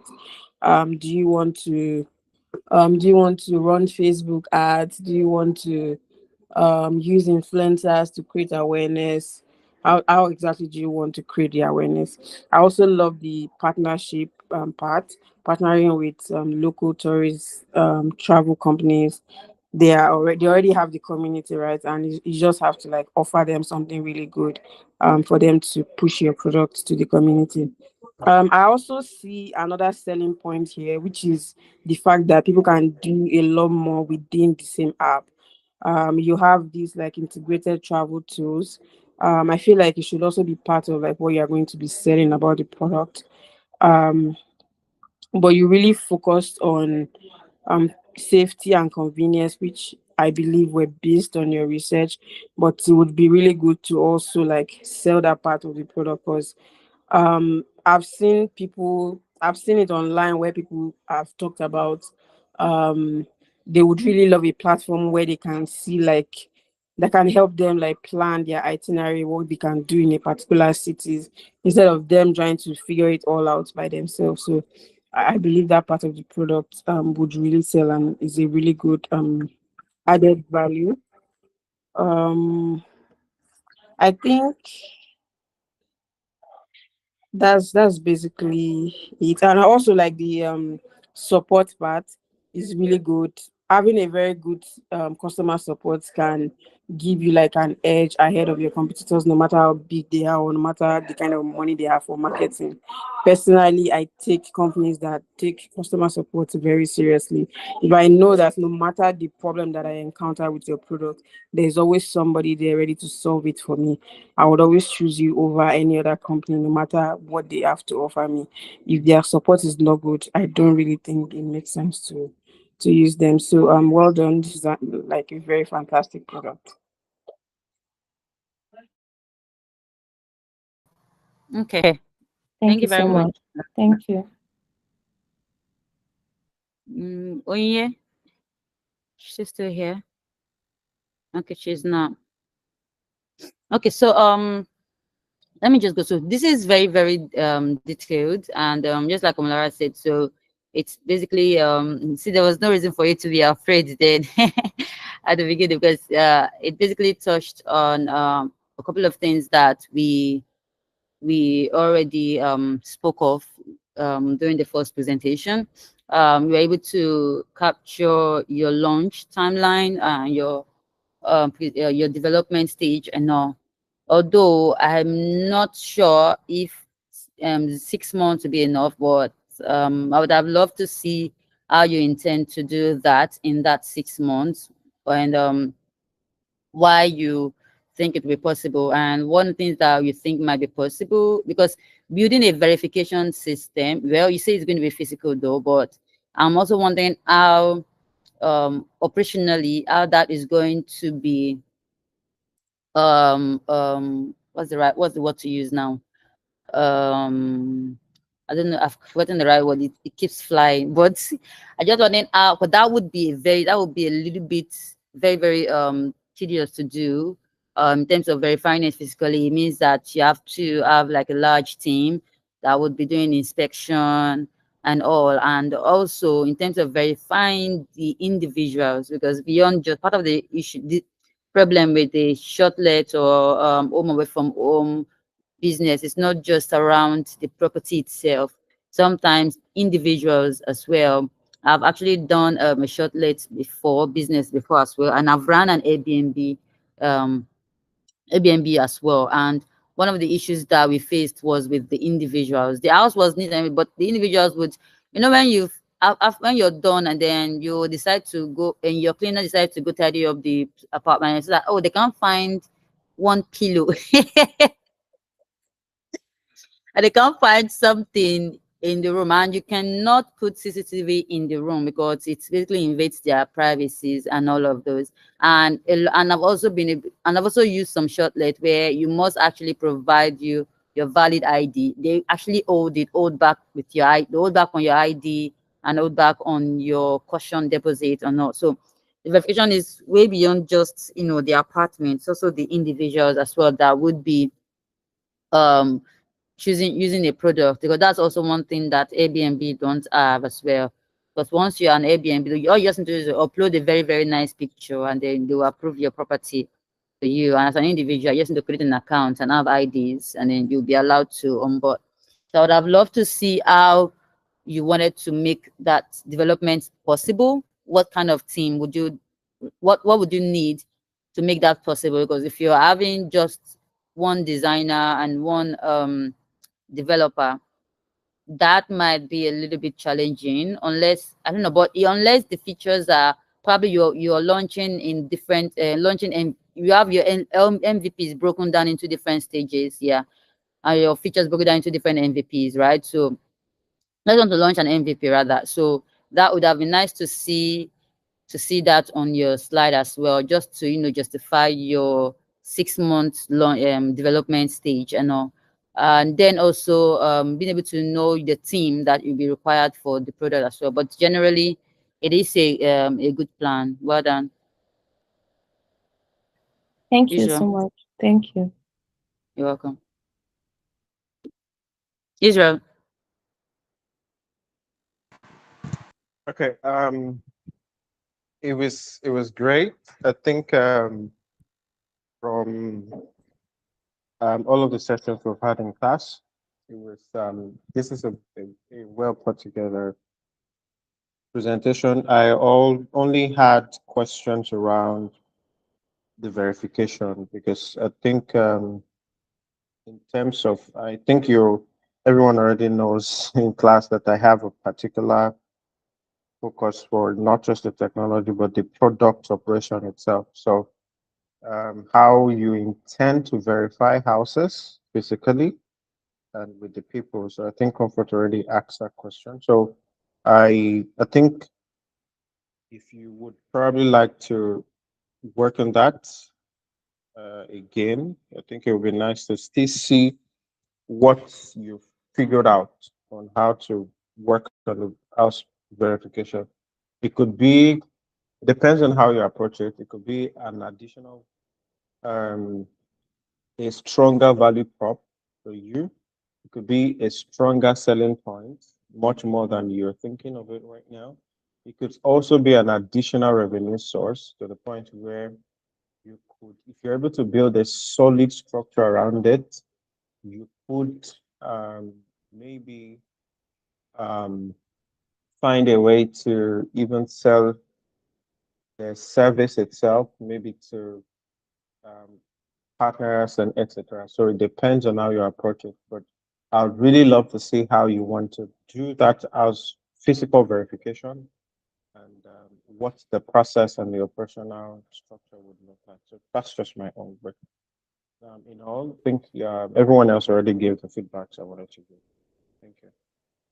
I'll work more on the physical verification and also verification system and submit it. Thank you. Awesome, awesome. See, there was no reason to be afraid. Thank you so much. Can I stop sharing my screen now? Oh yes, yes, you can stop sharing now. Thank you and well done. Thank you.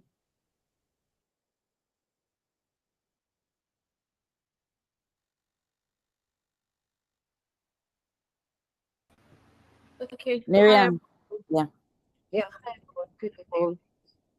Pardon my voice. I'm down with the cold at the moment. Oh, sorry.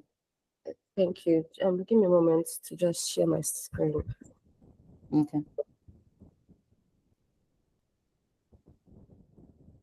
Please confirm you can see my screen. Yes, can see it now. Okay. Once again, good evening. My name is Chioma. Actually, my name is Chioma Wagba from the Management class, and today I'll be making a presentation on my product, which is Lumina.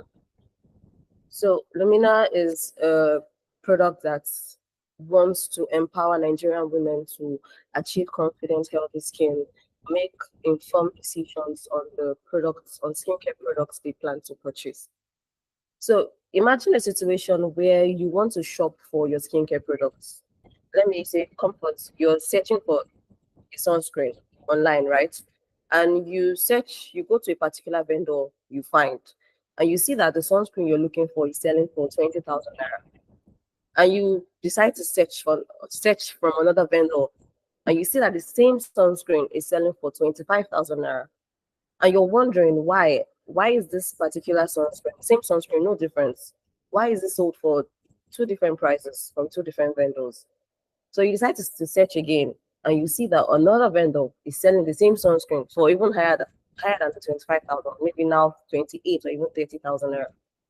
So it's confusing, it's frustrating because you're wasting precious time searching multiple stores for skincare products you want to purchase.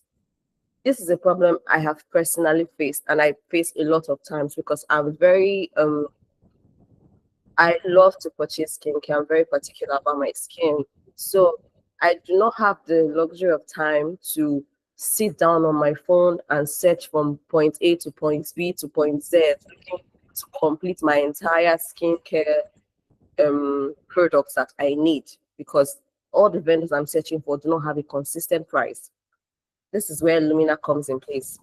So, like I said, the problems Lumina will be solving is inconsistency in price, in product pricing across vendors.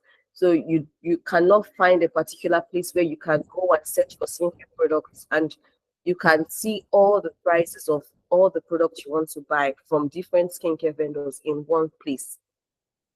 Difficulty in comparing the prices from multiple platforms, lack of available information. So imagine a newbie that wants to start her skincare journey, and she's just seeing a bunch of products on websites and she doesn't know what any of these things mean.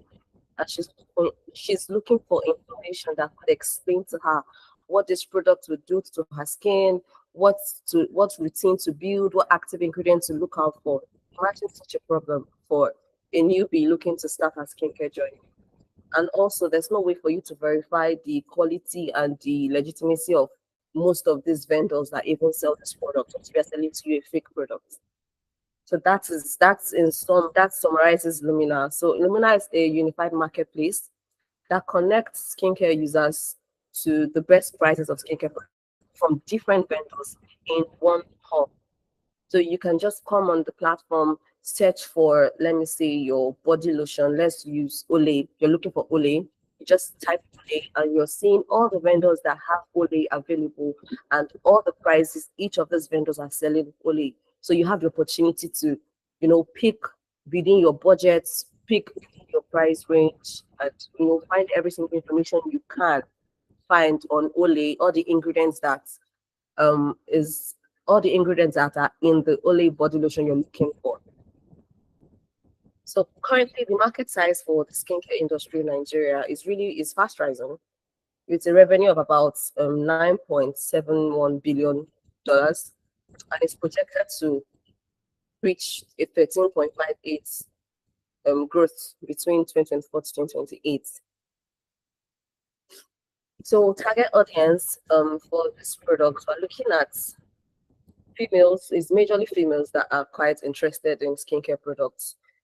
Females within the age of 18 to 45, they are interested in learning more about skincare products. They're interested in quality products. They're interested in beauty, fashion, health. They are also in that same demography. We're also looking for people that are budget conscious. They don't want to spend so much on skincare products, so they want to find the best products that their money can afford at that particular time. We're also looking for people that want to find information and education about every product they want to use in their skin. Also, our target audience would include people that are very conversant with shopping online from these websites. So let's streamline it down to a particular person. This is she's a product manager. She has an oily skin type. She has no issues shopping online. In fact, that's where she gets most of her products from. She just goes to a particular website and shops.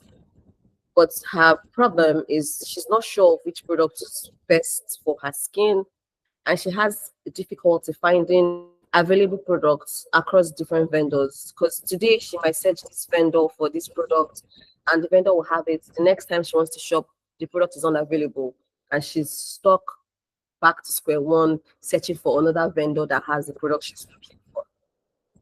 So while Lumina, like I said, we're offering a price comparison tool. It's the only skincare marketplace in Nigeria that would take away that stress of you searching all around, searching for where you can get your skincare products from. We are offering you all of that stress in one place. We're also offering an AI-powered recommendation. So you come on the platform, you type simple routine for oily skin, and you're seeing a detailed recommendation on what you can use, the ingredients to look out for, the products to buy, detailed for your skin concern. Right now, we have competitors like Buy Better, Beauty Hut, Jumia, and ShopTika. So why I included Jumia in my competition is because Jumia is also a vendor aggregating platform, though they are not currently focused, they're not currently skincare focused. But that doesn't mean that in the nearest future they cannot decide to branch out if they see that this particular market space is growing. Now, these other competitors, during my research, I was not able to find deep data on this particular people listed here. However, they are the high ranking or the go-to platforms for most people that want to shop skincare online. They have high followers on social media, as high as 121,000 followers. That's on Buy Better, and as low as 22,000 followers. That's on Beauty Hut. Now, for products features, so because Lumina is a marketplace that can allow people come on the platform to search for what they want and get personalized recommendations, we're offering you to do your starting and completing your skincare user journey in one place.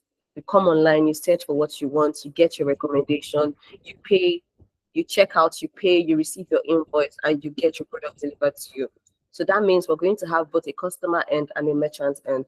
Merchant end are these small scale vendors that actually sell these products, but they'll come and sign on our platform to be listed as merchants on our platform. So when customers come and search for products, they will find these vendors that have these products in their store.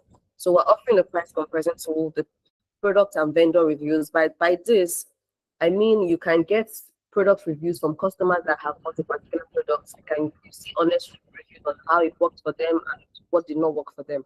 While the vendor reviews, you would see reviews on the vendors that are actually listed on the platform. Customers will give reviews on the vendors that say, oh, this particular vendor delivered on time, this particular vendor, I enjoyed shopping from this particular vendor store, things like that.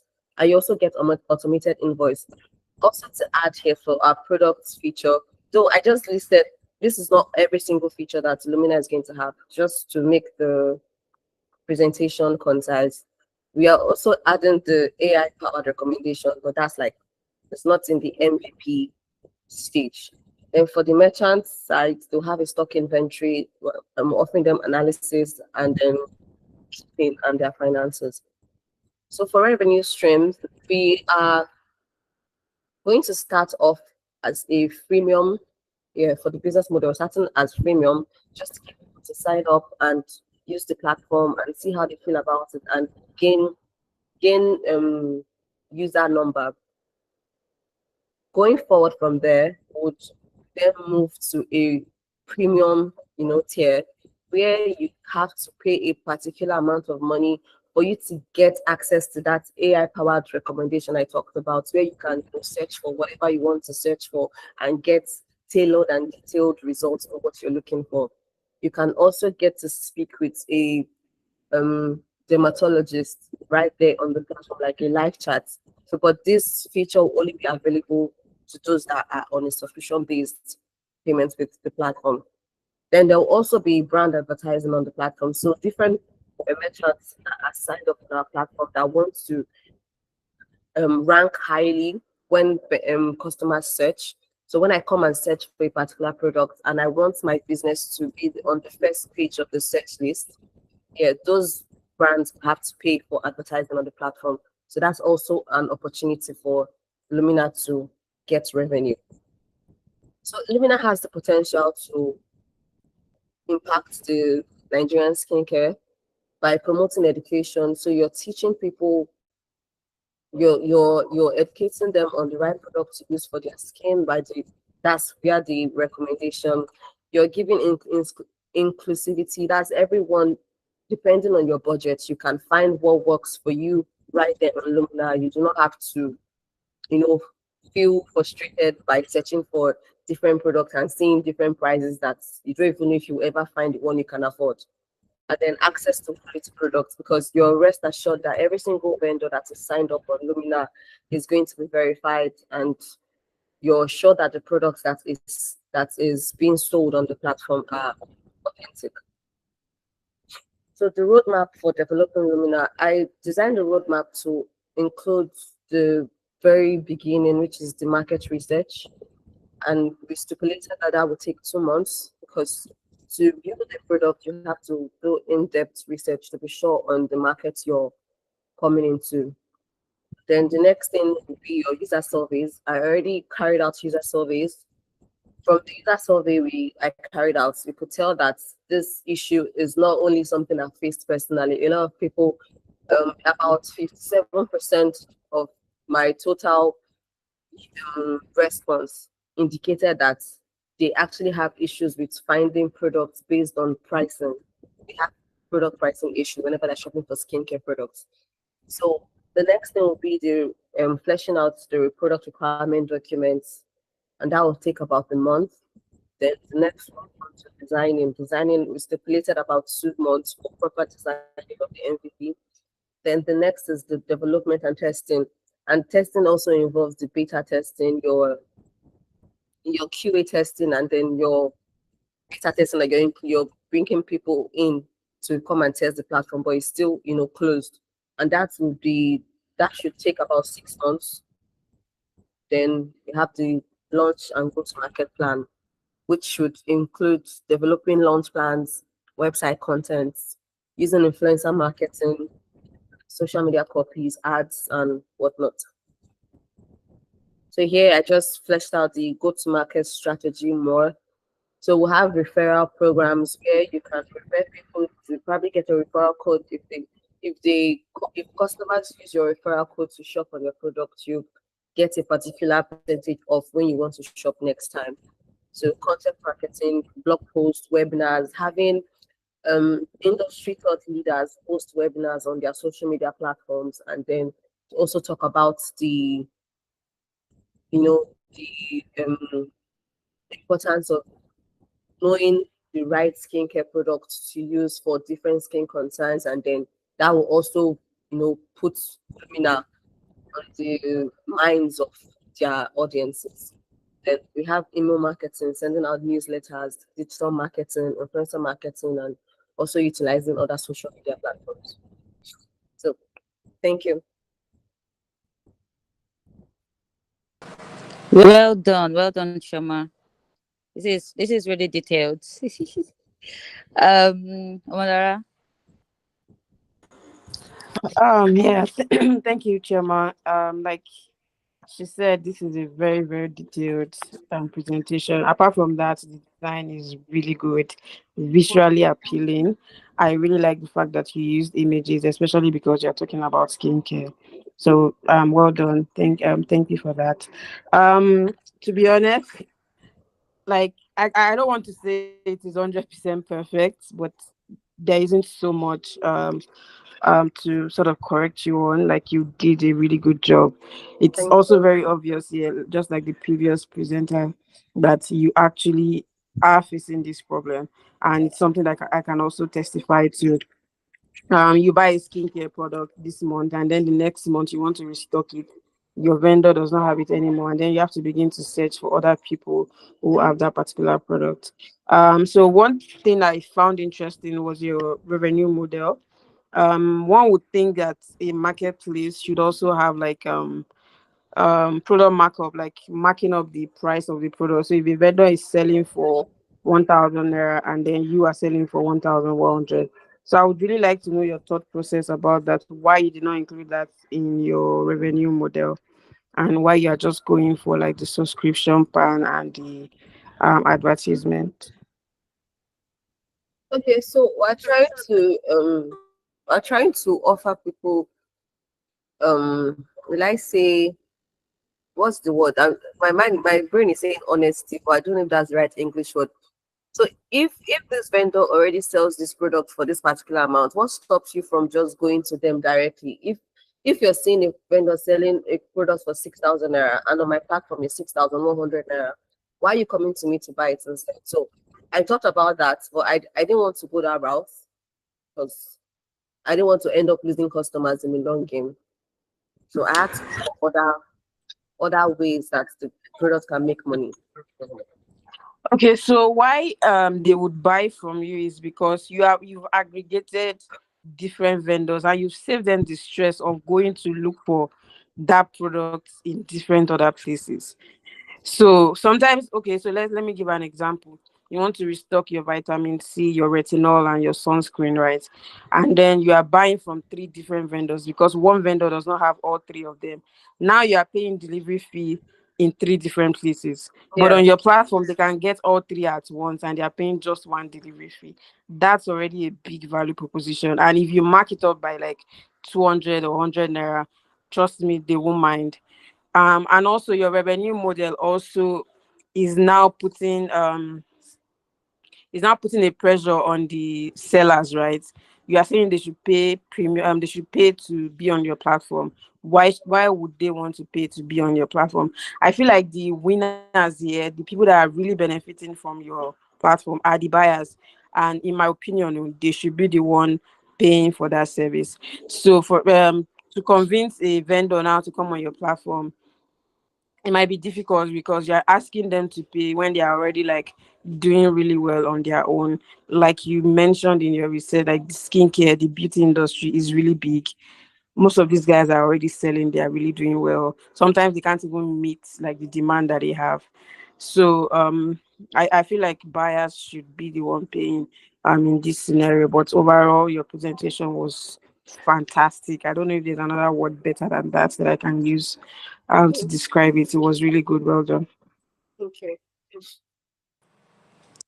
Yes, yes. So I basically don't have any comments though because it was really, really detailed. And at every point when the notes that I took from your slides, and then by the time you were done, you already answered most of the questions that I had.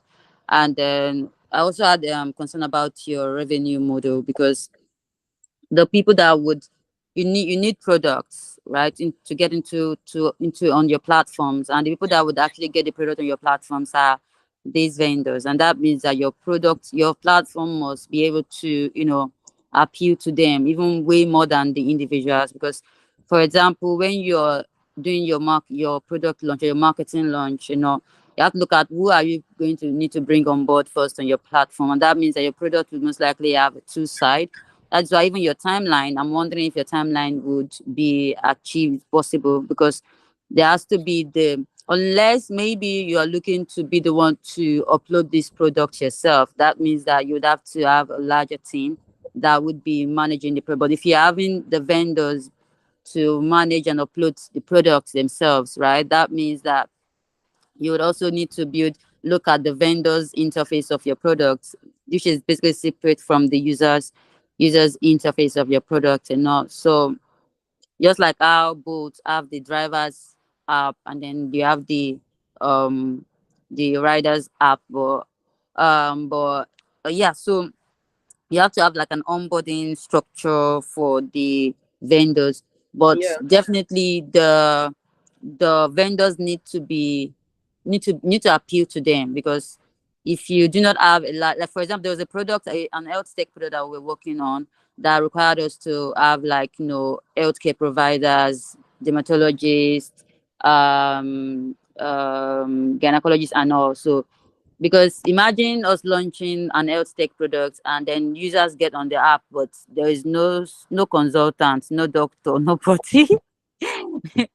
It will look, then there will be a lot of issues. So the first thing that we had to do was to ensure that we had our vendors on board. Even not, we had at least a number of 50 consultants onboarded on the platform during the first launch of the product. And that means that we are not looking to go out fully, go into the market on a large scale. So do a soft launch. So you have to look at those different stages, even for your launch as well. Actually, when you're having a product that has two, more than one end users, the end user for the vendors. Look at there has to be value for both parties, and also your launch have to be structured in a way where both parties are not one don't. You have to know which one to prioritize first when you're launching your products. In generally, yeah, that's basically what I have to say. But generally, this is a detailed slide, and well done. Yeah, it's good. Thank you. I love, actually, the first thing I loved was the fact that you adopted the storytelling approach from the beginning. So it was quite good. That was what caught my attention really, and I love the fact that you were able to add your own personal stories and personal touch to it. It was good. Well done. Your presentation skill is also good. Thank you. Yeah. Israel. Israel. Okay, I think it was good. I see that the storytelling part and everything else came in here, so well done on that. It was very nice. The I think my own question is when you mentioned you want to use freemium first and then later on introduce premium. So it would have been nice to understand when you want to introduce that, because if you are launching, you have to also take cost into, I mean, how do you want to fund the operations and the product itself? And at what stage do you want to start charging people? So I think that's just my own reservation around that. But regardless, it was great altogether. So well done to you. Thank you. Okay. Great, great, great. So Francis, over to you. Please, let's try to keep to the 10 minutes that was allotted to you, please, for your presentation, because we are we are running out of time. No, just running out of time. Yeah, we've taken a lot of time already. So please, Francis, over to you. Good evening, everyone. Good evening. All right. My name is Francis, and I am a student of the project management cohort 2. Permit me, I first of all, I had an issue with my laptop, so I'll be making my presentation with my phone. Just that clear. So can you hear me? Okay. Share my screen. Share.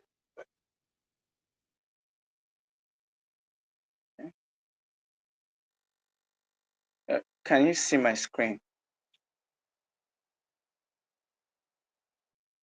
Not yet. Not yet.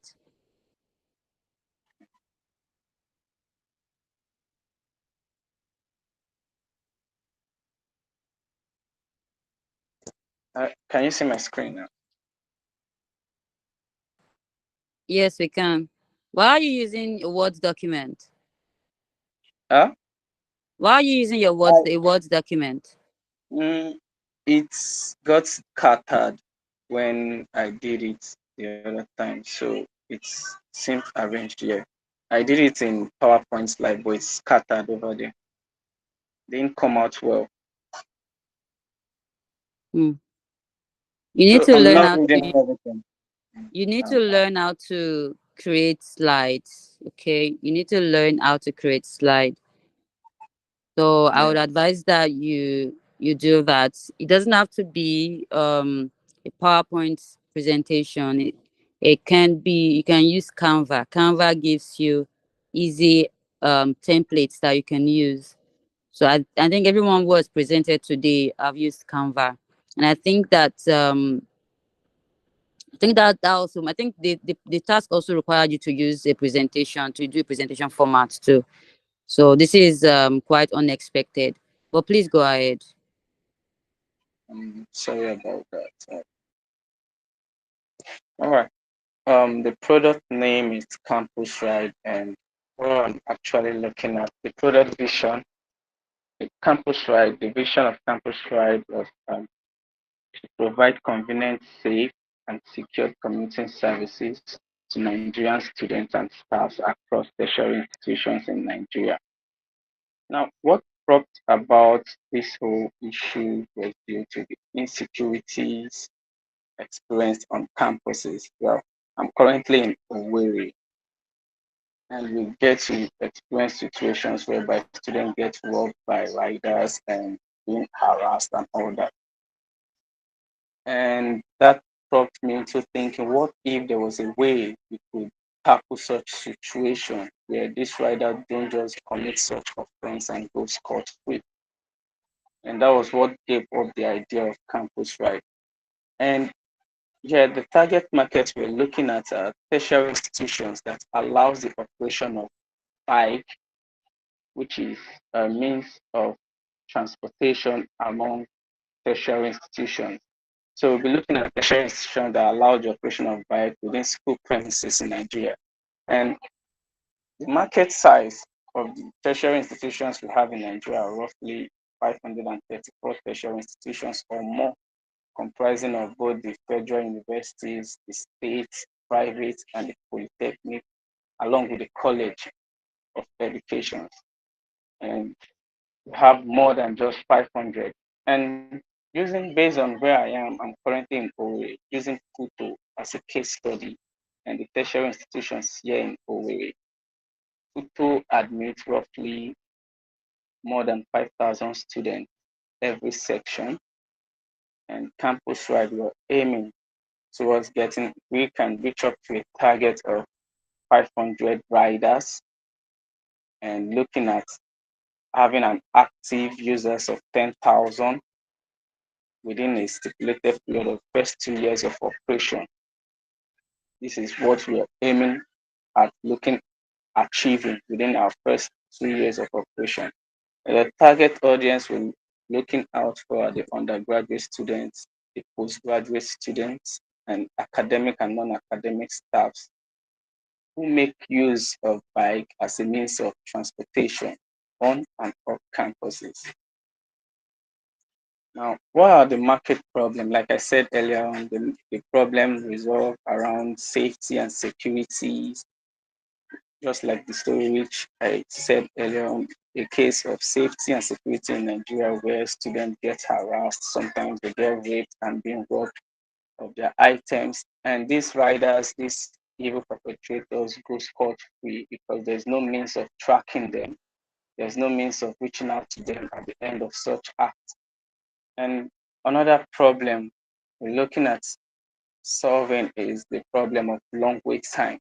And what does this simply means? In situations whereby a student is actually rushing for a class, say a 10 o'clock class, and that student, after getting dressed by 8 or 9:30, he or she is done.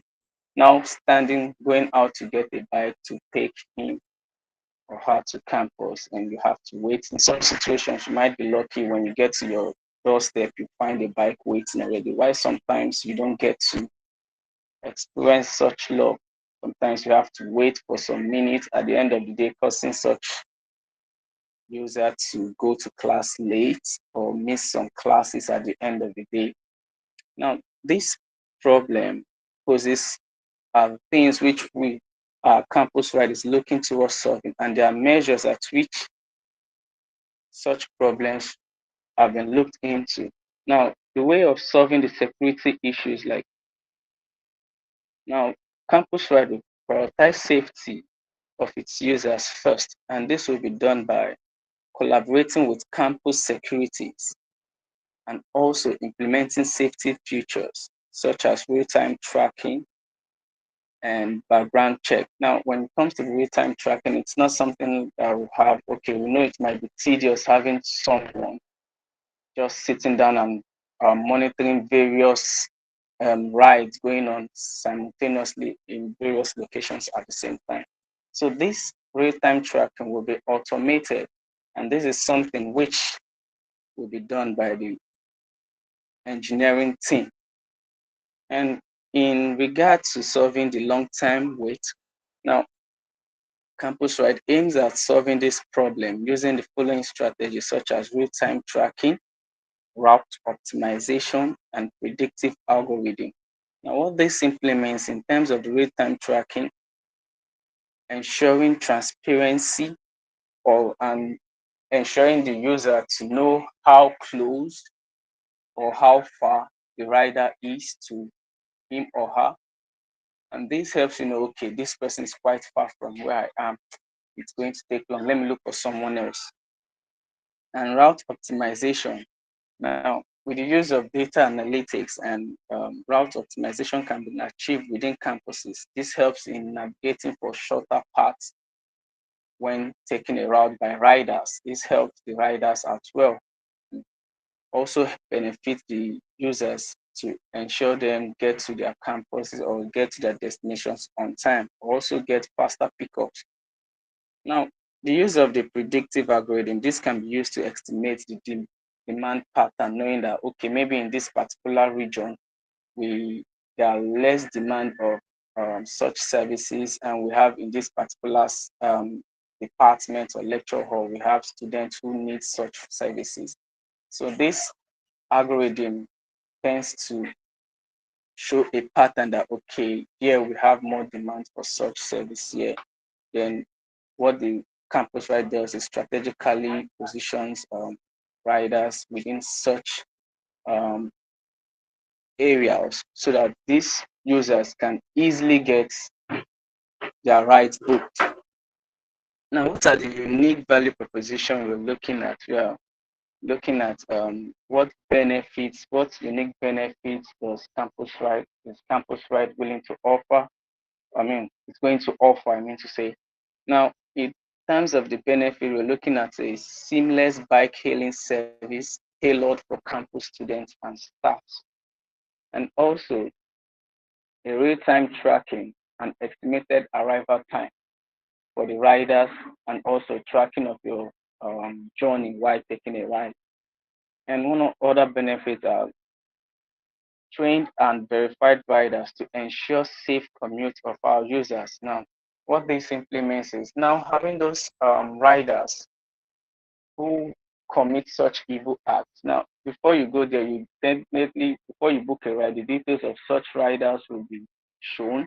And when there's any complaint filed with regard to such event, it can be easily tracked that, okay, this is the rider, this is the plate number. Before any rider is onboarded, he would have to go through some certain verification processes and also some security verification. in case of situations like this, they can be easily tracked and identified. And we also have, we're looking at another relevant value where we tend to offer save time and energy by avoiding long walks and bike holding.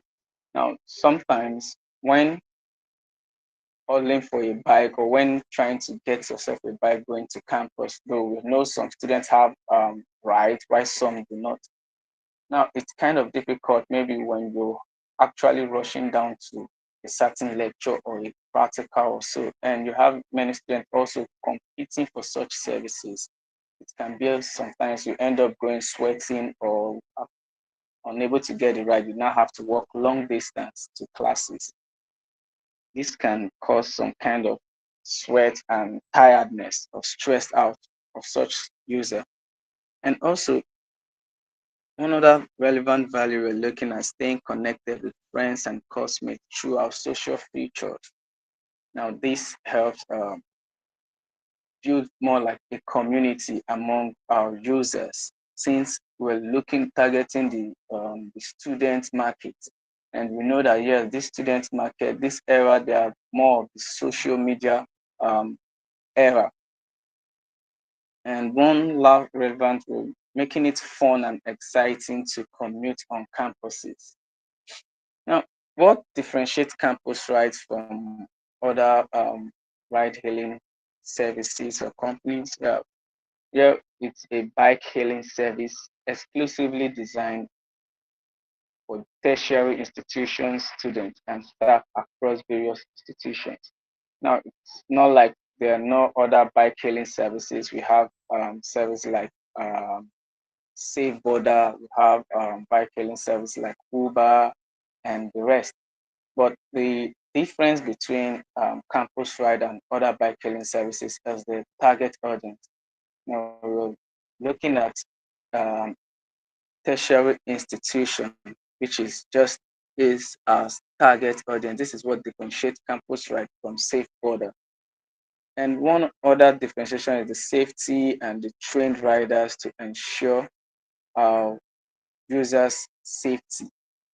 Now, this might not entirely be true for other riders, bike hailing companies because they also guarantee safety as well.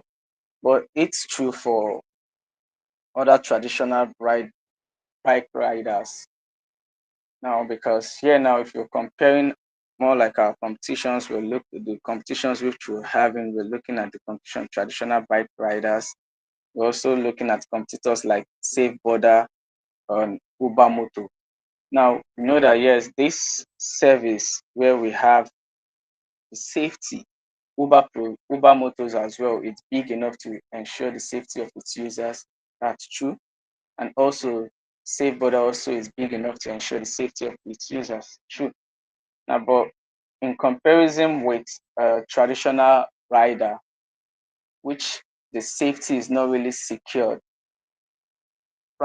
campus ride tends to differentiate itself from such services. Now, like I mentioned, we have existing competitors, the traditional bike riders, we have Safe Border, and we also have Uber Motors. Now, what are the product features we're looking at establishing? Now, the product features, like we have the welcome campus ride onboarding screen will include the following features now, such as the welcome screen. When you log on to the website or the app, you get a welcome screen, and this screen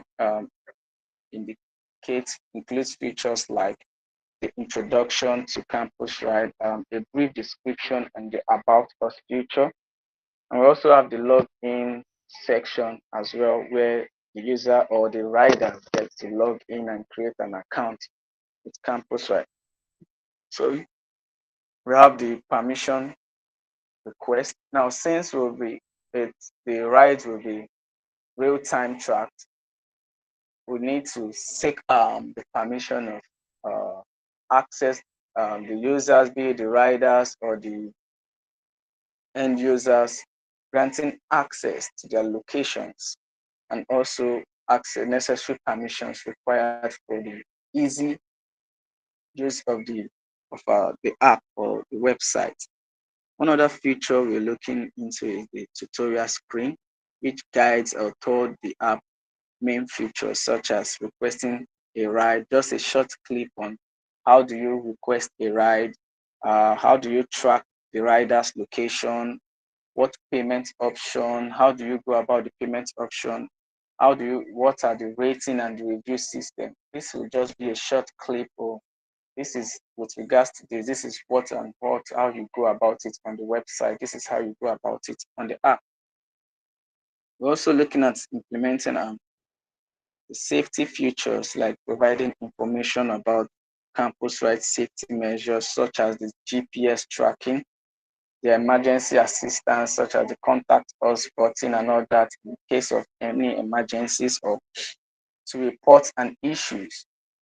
And also we have the looking at implementing the riders verification features that verifies the riders and the bike that will be used on the campus app, campus ride app or website. In case of any issues, such riders can be easily identified.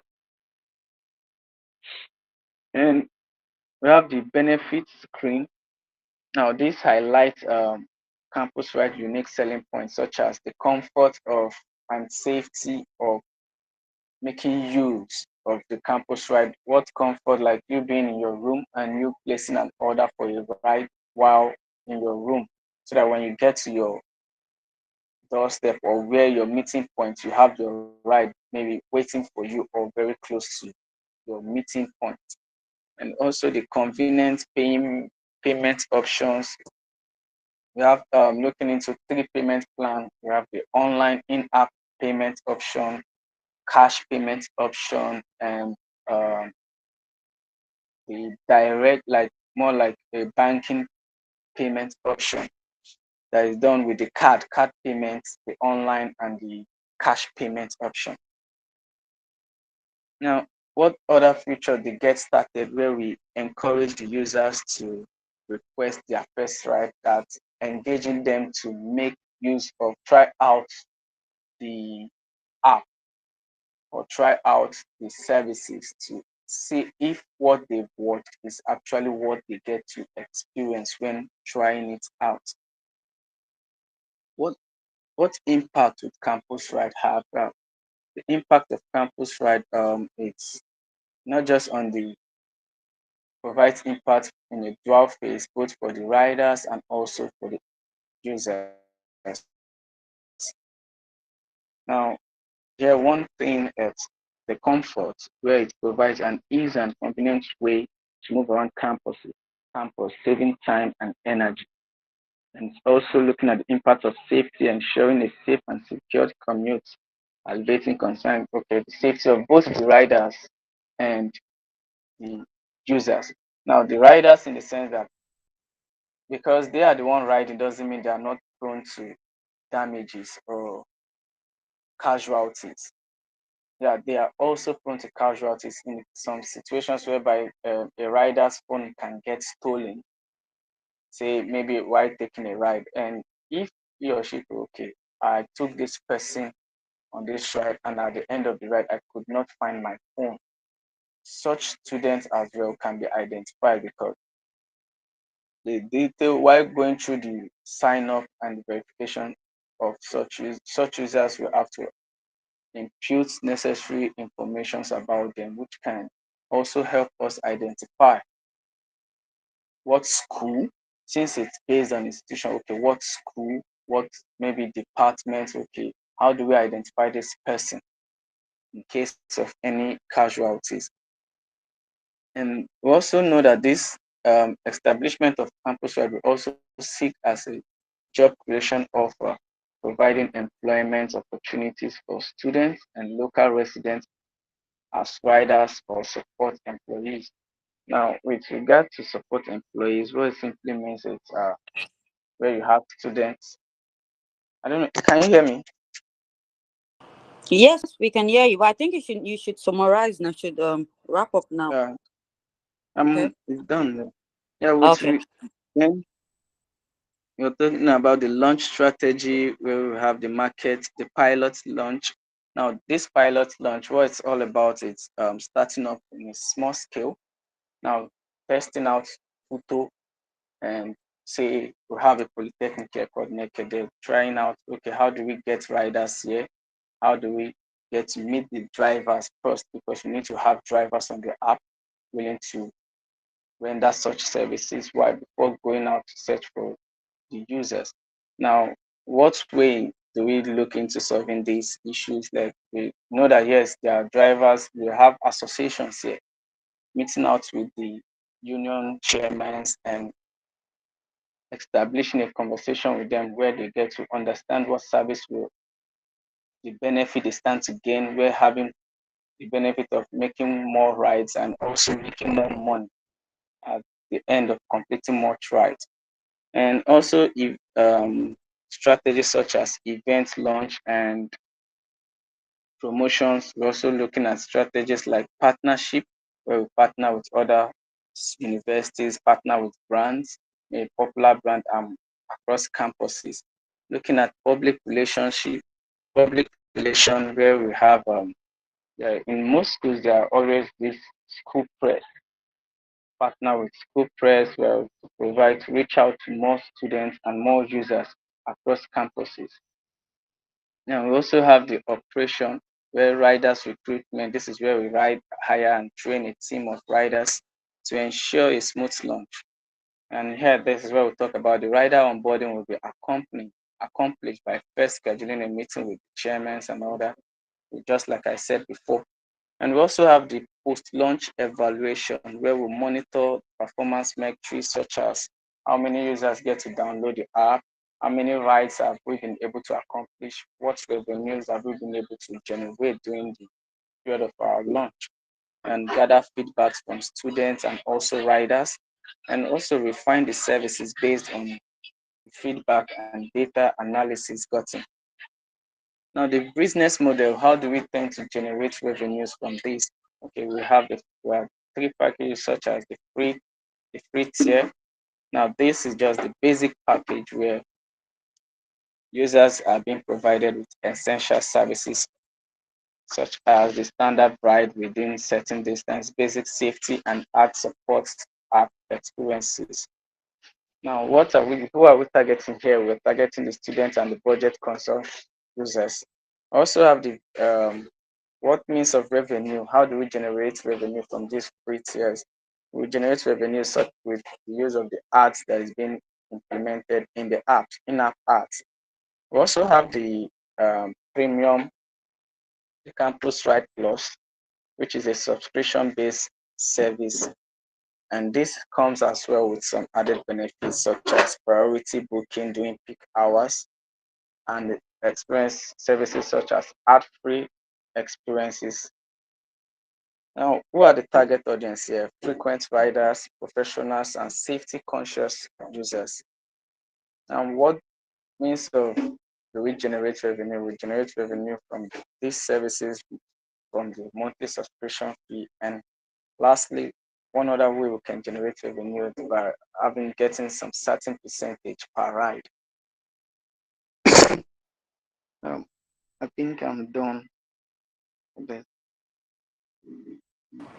Okay, thank you very much, Francis. Omolara. Thank you, Francis. So just like it was stated earlier, this would have been better on a presentation slide. But well done. You did a really good research before coming up with this. Um, I don't really have many comments because I feel like you covered almost everything that is needed to be known about this particular product that you're trying to build. But I also find your business model very interesting because personally I use like different ride hailing platforms and I don't see myself ever paying for a subscription, right? Um, I'm not sure how that is going to work and why you need people to subscribe when they can just easily book a ride and you get your percentage from um taking commissions on the rides, right? And I also don't know if I missed it, but you did not exactly state the benefit for the riders, because this is like a two-way thing. You are having the buyers and also the riders. A platform like Chowdeck really pride themselves in the fact that they help these riders make a lot more money than they would usually make. There was a documentary about how their riders are making as much as 400,000 naira in a month, and it's not exactly like state the benefits. These are regular riders, right? Who are already riding and getting paid. Why should they come on your platform? What are the extra benefits that they are going to get if they leave their the way they usually do business and come to join your platform? But overall, this was really good. Well done.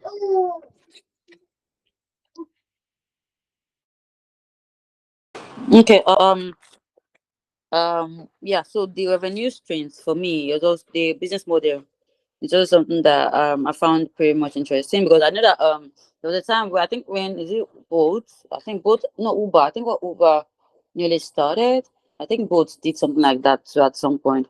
They had this wallet stuff that you can fund your wallet to ride, but not a lot of people were using it because you don't want to fund something and then you don't have the right. And I think there was now an issue where you fund the wallet, but um you just disappear out of the blue. So subscription model might be something that developer might fight against, and I'm not seeing how you might sell that. I don't know. I'm not seeing how that can be sold. But well, yeah, I'm not seeing how that can be sold based on the industry and the space and what is necessary, right? And then for the campus ride, I'm still trying to understand the viability of the products in the market, right? Because yes, there is the issue of students having to get a ride and all of those, but if the ride is only within the campus, it's going to limit the level of revenue income that the drivers would make. That means, let's say within just the campus, it's going to reduce the revenue, and that is going to affect the user adoption in terms of the driver's side.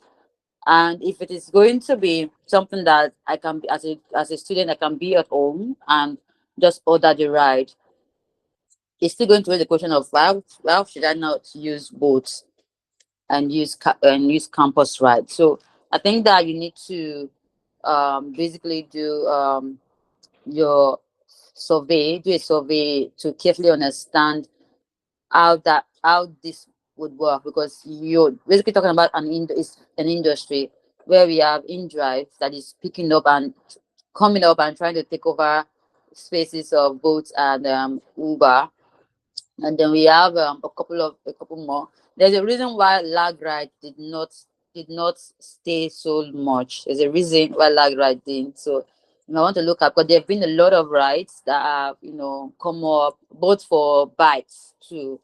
And when it comes to bikes, even the Lagos government is not even just Lagos. I think the government is already fighting that right. I think that was why Gokada, when it came, they had to change their business model to logistics now. They were doing this Gokada, there was Max NG. So you have to really look at the industry carefully, because I already mentioned riders, bikes. You have to really look at it carefully and see within beyond just because there's different regulations for some states. So when it comes to bikes and all of that, so you need to really look at it carefully and see if you're going to use within the campus, that is going to cause a lot of limitations to the drivers. And also you have to look at regulatory compliances when it comes to bikes, and you still need to look at your business model carefully and see how that can work. Yeah, that's really what I have to say. Yeah, Israel. Thank you. Okay. I think I'll just make mine quick and short. I also have concerns around the market. I'm not sure why you want to focus on student alone, and also I'm not sure if that market will be sufficient enough to give you a reasonable amount of revenue over time. But then that's just my own concern. Then I think away from your own presentation, I want to ensure for the remaining two people that we have, I think please ensure that you stick to time and you don't go over a lot of details. Thank you. Okay, thank you very much, Israel. Francis, I hope you got all the feedbacks and you would work on it. Yes, I did. And the thing is, I'm not just looking at just students alone, looking at also adding other features to also expand, but just using this to understand the marketplace. Well, yeah, I got the feedback. Thank you. Yeah, yeah, no problem. Okay, Adedeji.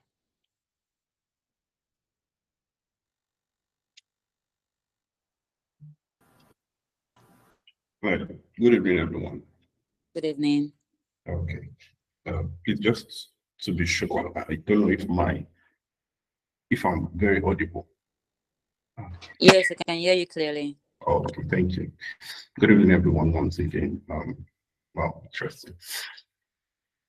Until 11 p.m. That's good. So I'll be sharing my screen now.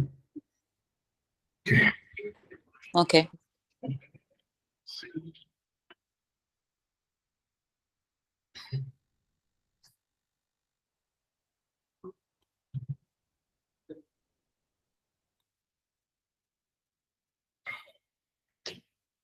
Okay. All right.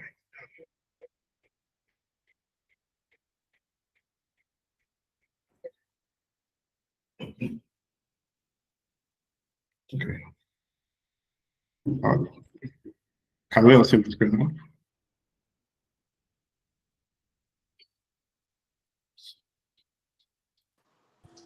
Yes, I we think can it see is your coming screen. up. Okay. All right. Please go Okay. ahead. Okay. So here's a presentation for my product, and the name of my product is Energy Solutions. And Energy Solutions is essentially aimed towards solving um, some energy challenges which we face, especially in Nigeria currently. Here's just a brief introduction, and here's a short story about Mr. Alex, who is a civil servant and realized sudden increase in his energy consumptions in his home.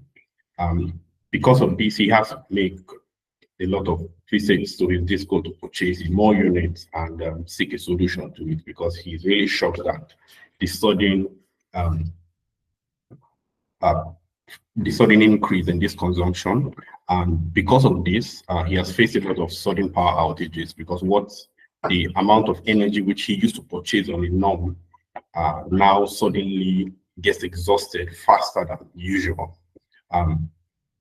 Then after several months, since he didn't get any solution to it from and any feedback from the disco, he decides to manually monitor the consumption, because the regular responses will be just to check what the issues could have been. And he decides to do this manually to just check, okay, alternating through his appliances and all. Reflecting on his experience, I realized the need for a solution that would have made things much easier for Mr. Alex, based on the experience of Mr. Alex. And I believe strongly that a solution that will allow users to, number one, contact electricity providers from the comfort of their homes and inquiry. This would have saved Mr. Alex a lot of stress.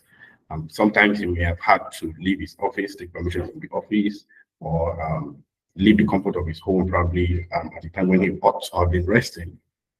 Also, a solution that would be able to make its users to purchase energy units at any time. So, for example, at the point where you have probably power outages at night, probably or even probably when they put cooking, doing something with their energy, he would have just been able to get this in at his fingertips. Also, a solution that will be easy that will allow for easy estimation of total household energy consumption and identify appliances with high demand. So that means that you'll be able to know which appliance is actually taking so much of your energy per time. Just here also an overview of the product vision. Due to the fast pace and increase in technological development, there is a high demand for users, for easier, unique products which is able to solve their pressing needs as fast as possible. Everybody just wants to do things as fast as possible. I really want to get a solution as fast as possible. Hence the need for fast-paced technological products as well.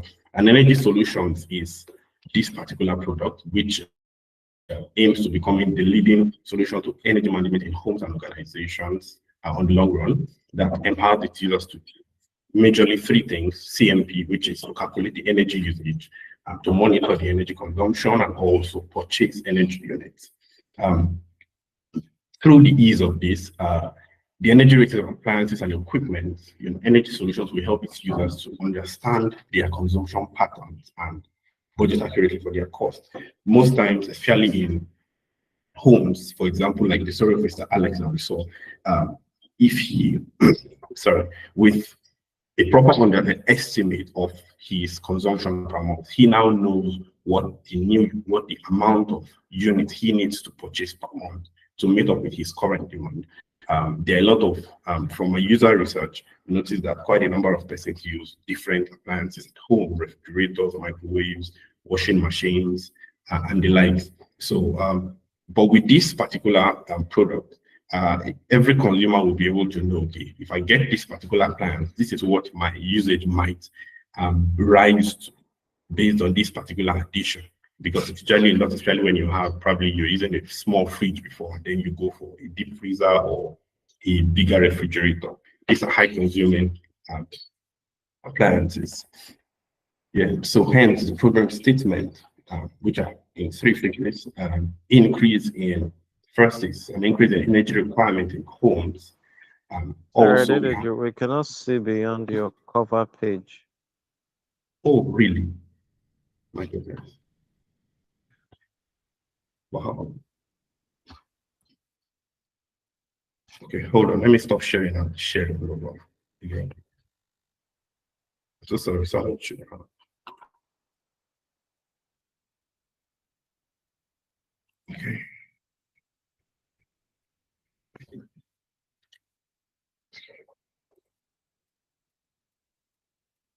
I'm sharing out again.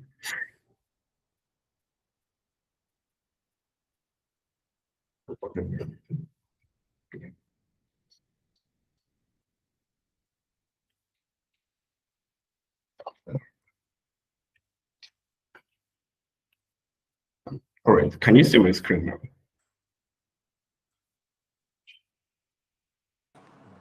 Yes, but you need to present it. You need to present it so that we can, yes, you need to go full screen. Yeah, no, that's what I was doing before. So I'm No, you shocked didn't do that before. I actually did. We didn't see it. Oh, wow, interesting. Sorry. That's what I did. That's why I was shocked. Okay. Yeah. So can you see my screen now?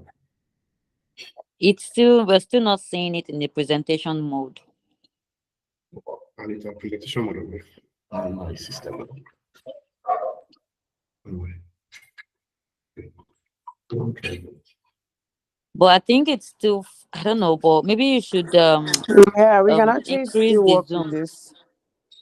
Yeah. I don't know, it's current. It's actually on presentation mode on my screen. That's what I'm sure. That's Yeah, you can fine. just go ahead. Yeah. Okay. Can you see the next page now that I just moved to? Yes, it's an introduction now. Okay. Now, product vision here.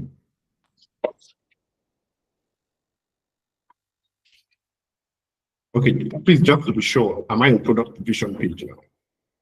No, it's on introduction. Oh, okay.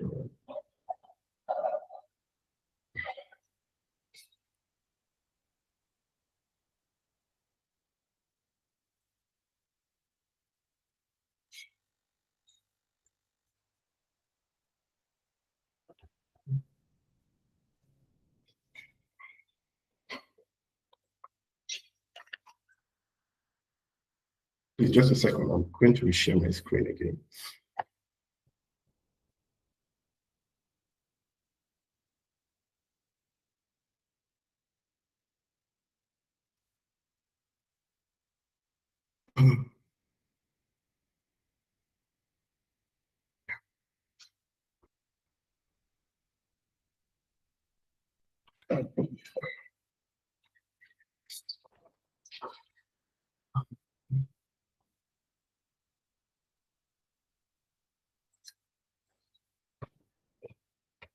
Okay, can we see my screen now?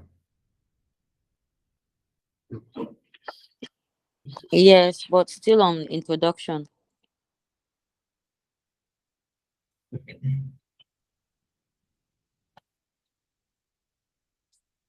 Oh, I'm so sorry about this, but I really don't know what's going on. You can see solution now.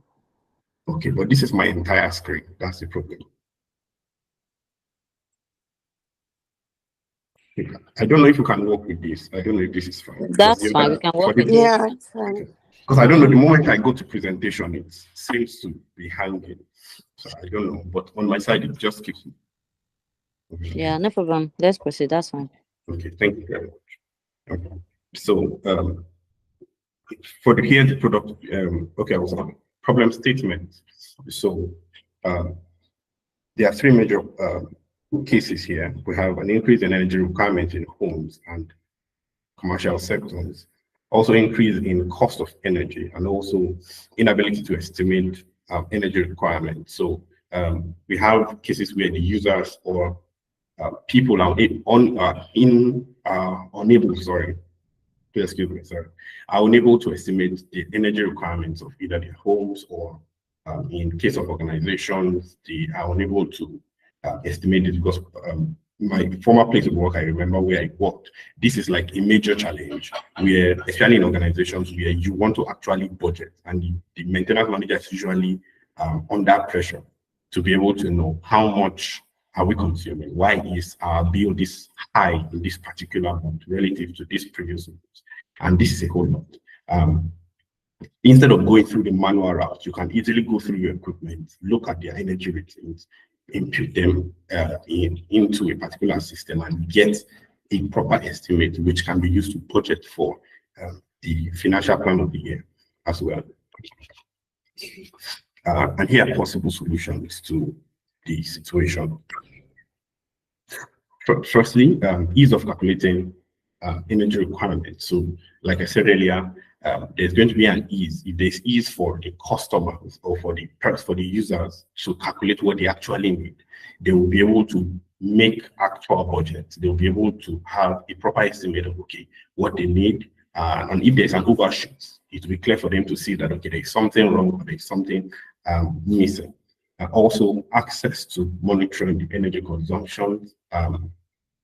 Based on their calculations, also you can easily monitor, you can easily know, this is what is going on, this is what has changed and the likes, and also ability of users to pay for the energy requirements anywhere, anytime, which I believe is very key, especially in Nigeria at the moment, where people are able to pay for these things, but you can't want to face the stress, daily stress, weekly stress, economic stress, and then still have to be going up and down to try to get these basic things done. And so here is the target market for the product. On the short run, targeted for domestic homes. First of all, focusing on houses in Lagos, household in Lagos, house residents and owners. And then within the first year, I look forward to having about 1 million households in the first year of launch. While on the long run, we can now begin to incorporate commercial sectors such as organizations, financial health, real estate. For real estate, it will be helpful to be like a selling point where, for example, you get an apartment and they can easily tell you, for this apartment, it's already probably in suite with some equipment, and these are the ratings, and this is just an estimate of how much you would most likely be paying, will cost you for the energy requirements for this particular apartment relative to this one. And this is something that I believe realtors will use as a selling point for themselves against their competitors as well. Currently, I think most times when you want to rent an apartment, they can easily give you, and they will tell you your rent is probably 2040 or so, and this is how much you are going to be paying minimum for your utilities, because of the fact that these things are already well estimated. However, on the flip side of Nigeria, which is like the target market, we currently just don't really have a lot of advancement, especially when it comes to the metering system. So at least this is going to be like a starting point where it will definitely progress over time. And the product is also, these are part of the future features that the product is going to have as well. Value proposition. This is one, the major differentiation between this product and its competitors, which we'll see. Let me just quickly flip. Yeah. This particular product is quite unique in the sense that currently in Nigeria, we don't really have a lot of this kind of combination. What we majorly have are either products that you can easily pay for, or products where you can estimate. However, even the estimation product is not really in use. I think the highest I saw was EEDC, for EEDC, which is local compared to Omni calculator of net profit tables, energy costs. These particular products just do calculation. For example, you have for calculator of net just does basic calculations for how much you need for the particular appliances that you have. Omni calculator also just does for energy consumption as well. Rapid tables just has a tweak, because rapid table has other conversion tools like for measurements, for other things like some subjects also included in it at all. But EEDC, which is going to be like the closest, because it has a little of incorporation, being that it is local, and that's Enugu Electricity Distribution Company. VAT is included in what is actually the output of your calculation, and you can easily see it. However, it has a limitation of the certain equipment, certain appliances that you can impute into it, and organizations can't really use it because they have different equipment. However, this is one thing that this product is going to have. It's going to have like a customizable system where you can easily customize the appliance that you want to put into it. It's not limited to, probably if I have an AC of 1.5 horsepower, I will be able to impute it into it. That this is the capacity of this particular air conditioner, and I can easily impute different stuff that I have. And like I said earlier, like I recharge and buy power. Sorry, that was supposed to be BUI. They just deal with paying for this particular, paying for energy requirements. So, however, this product is going to be energy solutions is going to be incorporating both calculation and monitoring, and also payment for energy required as well. So we can see product features. The major features of this product, which I believe will achieve the goal of this product, like I said earlier, the three major parts of it. We have monitoring, we have the payment. We can see the payment section here where we buy units, selection of disco, because we know now that in Nigeria there are different discos for different sectors. So you have IK, like in Lagos, IKDC, EKDC, and all. You can easily make your selection and buy the units that you want to buy. Then you have your consumption regulator. You have purchase history, where you can easily monitor your payments, monitor what you paid in January, what you paid in February, and the likes. You can also have data insights to see, okay, which one did I use the most, what probably happened, especially when it comes to organizations where they want to see data, they want to be able to compare year on year, month on month, and all. And then you also have calculation. energy calculator and energy saving tips. And these are the educational aspect of it. I think it was in my research, the survey I sent out, I realized that quite a number of persons are not even aware of their energy ratings. About 61% are not really aware of it. And this is something that they actually, about 64% of that number actually voted that they wanted to see, they wanted to have an idea of um, saving tips on how to do this with their energy consumption. Also, about 60% also want to know how much energy they require. So it shows that, I believe it shows that even though it is not something that is a norm in Nigeria, with the survey that I actually carried out, I realized that quite a number of people actually want to actually know, so that it will aid them in their budgets.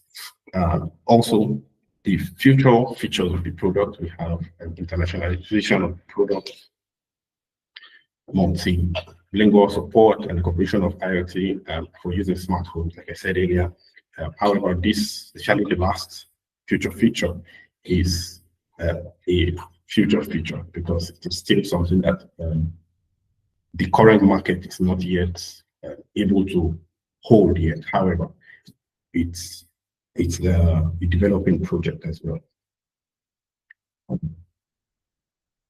Yes, so here we can see on the left side of the screen, we can see that this is the impact that the product is going to bring to the market.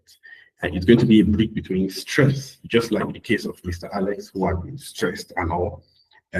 He will now have an ease in paying for his bills. He will also be able to monitor, and he'll also be able to pay for his energy requirements without stress. And then definitely it's going to be a bridge, and then it's going to definitely have things. And this is just going to be like a prototype for all the other users of this particular product. The product launch, yes, the process starting from the market research through the user survey, features and product requirements, where the product objectives were established, and then we have the design, testing and development, and in the launch, which is specifically this section, in the launch we'll have marketing strategies through social media awareness, and Twitter essentially, Twitter, Facebook. Facebook is a very large market. I believe that there's quite a number of persons who will be able to get information about this product.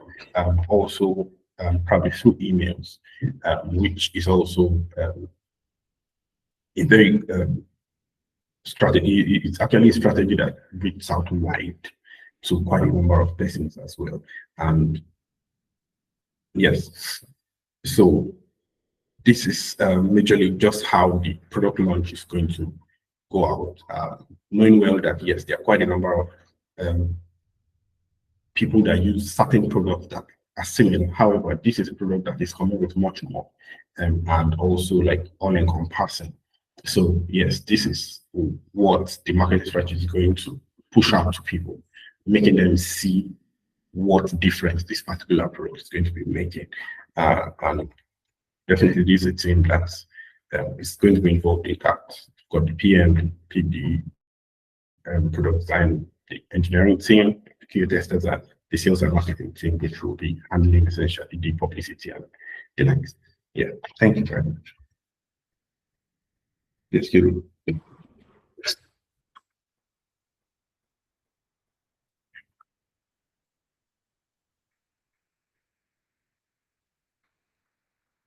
Okay.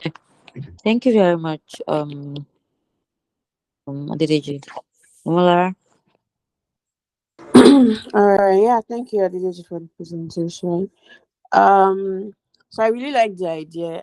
I've seen it play out in like the renewable energy space.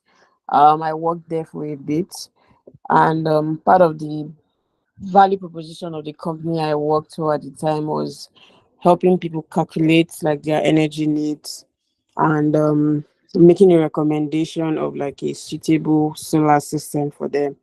But yours was a little confusing. I don't know whether I missed it when you were presenting.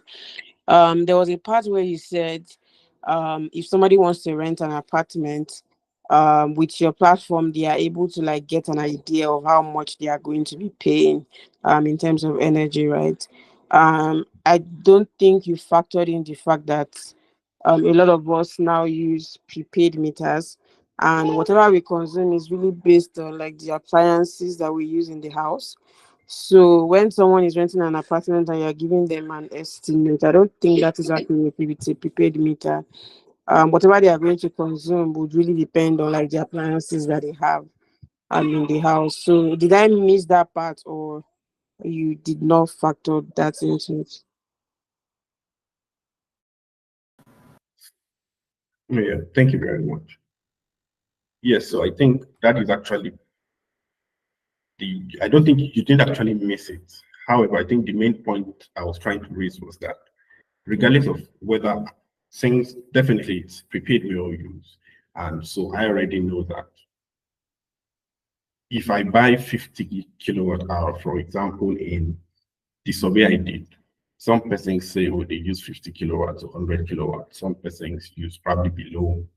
So this already gives an estimate of how much. So for example, if I buy 100 kilowatt hour now, in some houses, it won't be enough. In some houses, it will be enough. So this is just to show, okay, this is how much you're paying based on this. So you already know. And I think that's where the calculation and the monitoring comes into play, that, okay, I already know that these are the appliances I have. And this is what I know I will be paying, not that I will now buy less and probably I get caught somewhere in the middle of the month or somewhere in the middle of my expected period. Yes. Okay, so you're basically helping people estimate exactly how much they are going to need, and that would last them for like a month or something. Exactly, yes, for their requirement period. All right, so they also still need to provide you with information about their appliances and stuff that they power in your houses.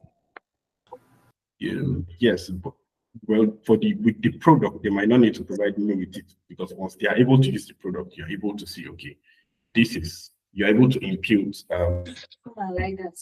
Probably you have a refrigerator that is 1 horsepower, 2 horsepower. You have an air conditioner that is 2 horsepower. The user can easily use this particular product to check to see how much energy is going to require for a particular month, and know, okay, this is what I'm actually going to purchase. So at the end of the month, at the end of his calculation, he might find out that, okay, we need up to probably, based on usage, we know that a microwave is not usually on all the time. So you have your electric kettle, which is usually not on all the time. However, that is like a frequently used appliance. You have your refrigerator that is always on. Your iron is not always on all the time. So, but this can just give a proper estimate. Okay, knowing well that I wash probably every Saturday is 3 hours. I use the refrigerator is always on all through the month. So you can easily put, okay, a time frame. There's going to be like a time column to a time section against the rating of this that is going to give the output for the kilowatt that is going to be required. And that will give like a proper estimate of what is going to be required for use. Yeah. Okay, so this is essentially like a one-off thing, because once they calculate their energy needs, they don't need to like do it all the time, right? You're not, yes, not all the time. However, probably you get new equipment or Oh new yeah. and stuff like that. So that would definitely be very handy. Okay, yeah, overall it's a really good product, and I like that. Even though we already have like the likes of buy power where you can purchase electricity units, the fact that people can now calculate their energy needs is like an added advantage that sort of sets you apart. So well done. Okay, great. Israel.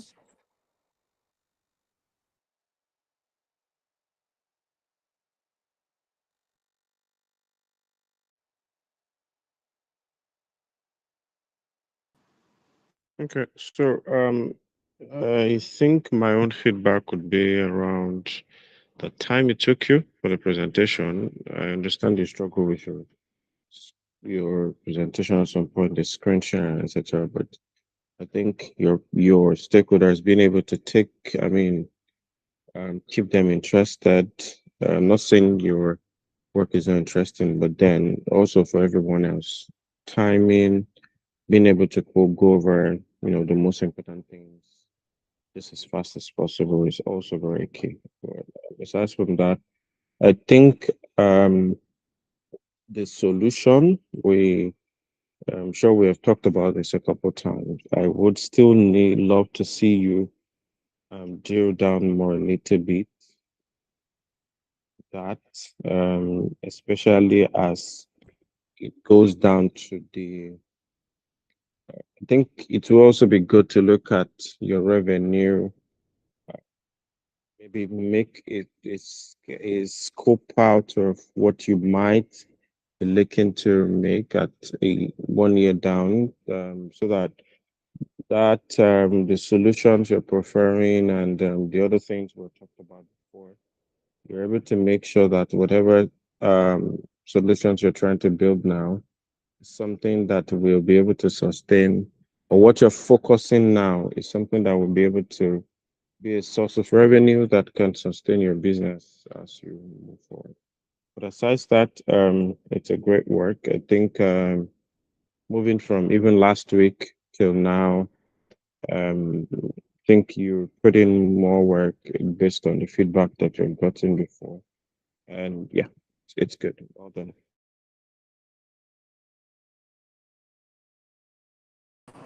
Thank you very much. Okay. Well done, DJ. I also find the product really interesting, and then because when it comes to, although the revenue or business model and how the company would make money or how the product would generate more drive revenue is something that because seeing that it might not be a repeat something that you want to do all the time. Because for example, I moved into where I'm staying now um last year November, and I don't think, yeah, all the new appliances came in at that time, but that's 2 years ago, 2 years, yeah. But and I don't think I've had any need to bring in new appliances and all of those. But I could totally relate with the part where you mentioned that um some of the where you projected a particular amount, and then all of a sudden it just goes up. But at the same time, this might not really work for when the person is staying in a serviced apartment. Like, we're staying in a serviced apartment in Chevron, and the the electricity bill and all of those things are like flat, and it's integrated into the service charge. So I don't really, it doesn't really matter unless I exhaust the flat, the whole because the flat fee of 100,000 that covers for a month, but I still have like units, right? If I exhaust that unit, I might go off light, but there is a flat amount that is expected that every tenants pay every month. I think now it's 200,000 or something. So you'd have to look at the market, right? And because if you're talking to an investor, they want to see how profitable the business would be or the product would be. So that's basically what I. But generally, it's an amazing product, But the part is just the business model, the revenue stream, and all. That's basically where my concerns are.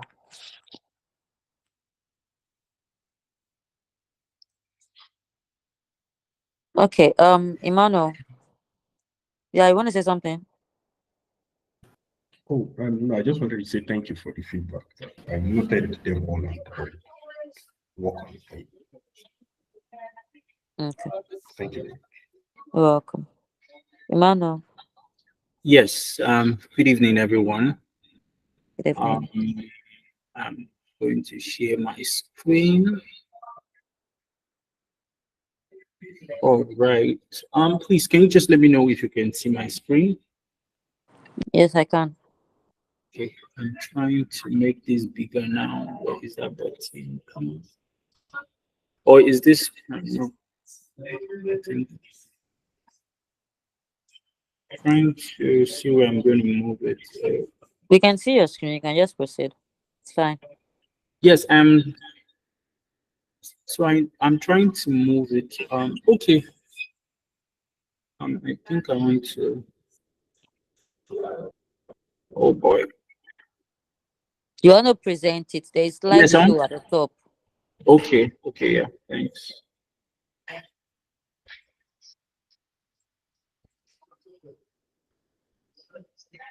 I'm trying to move this. It's not. Yeah, but I think we can see your screen, so you can just proceed regardless. Yes. So the problem is from here. I'm trying to scroll down. I'm just trying to. It's not. I don't know why it's giving it this. Wait, give it a minute. Oh, come on, come on. I have tried this. Um, okay. I'm trying to see how to share the full screen, and I'm trying to save time. Already far spent. How do I do this? Okay. So I'm trying this slideshow. It's not okay. Yes, I said that you can still go ahead and talk us through your slide the way it is showing right now. Oh yes. So the thing is, it won't let me. Okay, wait 1 minute. Okay, so you can. Did it move? Yes, it did. All right. Okay. Okay. I figured it out. All right, everybody. Thank you so much. I'm just going to rush through. I know it's already past time. So my name is Olga Emmanuel from Cohort One, Product Management. Thank you so much, Academia, for Academia Institute for this opportunity. I'm really grateful. My experience has been mind blowing, and I don't take this for granted. So the products that what was assigned to me, which I loved, was an auto tech product, and I will just dive in. So my name is Olga Emmanuel. Let's just go straight. So a deep dive into the market. In the auto tech industry in Nigeria, right now the market is so rich with people of over 200 million plus, and estimated for um, the people in Nigeria to be 400 million by 200 and by 2050, and that is talking about a really large number of people. And with that, for the auto tech space, means that more people will need cars. So I'm just trying to talk about the potential of what the market is. And then as at 2023, 15,000 new vehicles were sold in 2023, not to talk about the ones that were sold in 2024. And the auto space is a very interesting one, especially for the Nigerian culture that everybody wants to own a car. Everybody wants to have that feeling of it shows prosperity, it shows wealth, it shows convenience. And if you ask every Nigerian, even if they are from the age of 15 and above, they will tell you one of the things they want to do when they grow up, or even adults, is to have cars. And even when they have cars, they want to have more cars. So it shows that it's a very rich market in the Nigerian space. And I will just go ahead and talk about the numbers and the growth rate, right? So according to Statista, um, as at I'm sorry, okay, I wanted to go to the other side. Let me just start from the luxurious side. So as at um 20 at the end of 2024, it is estimated that people will have bought luxurious cars specifically to the tune of 32 million. And this one is just the registered side because, of course, people have, Nigerians specifically have very, very high appetite for luxurious cars, and the demand keeps growing by the day. So Statistica also puts that there's a projected reach of 591.7 million by at the end of $1 million at the end of 2024. The revenue rate for different types of cars.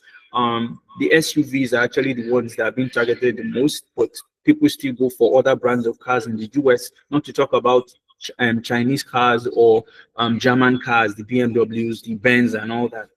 I will just quickly go straight to the target market because I've already given you an idea, everyone an idea of the potential of the market.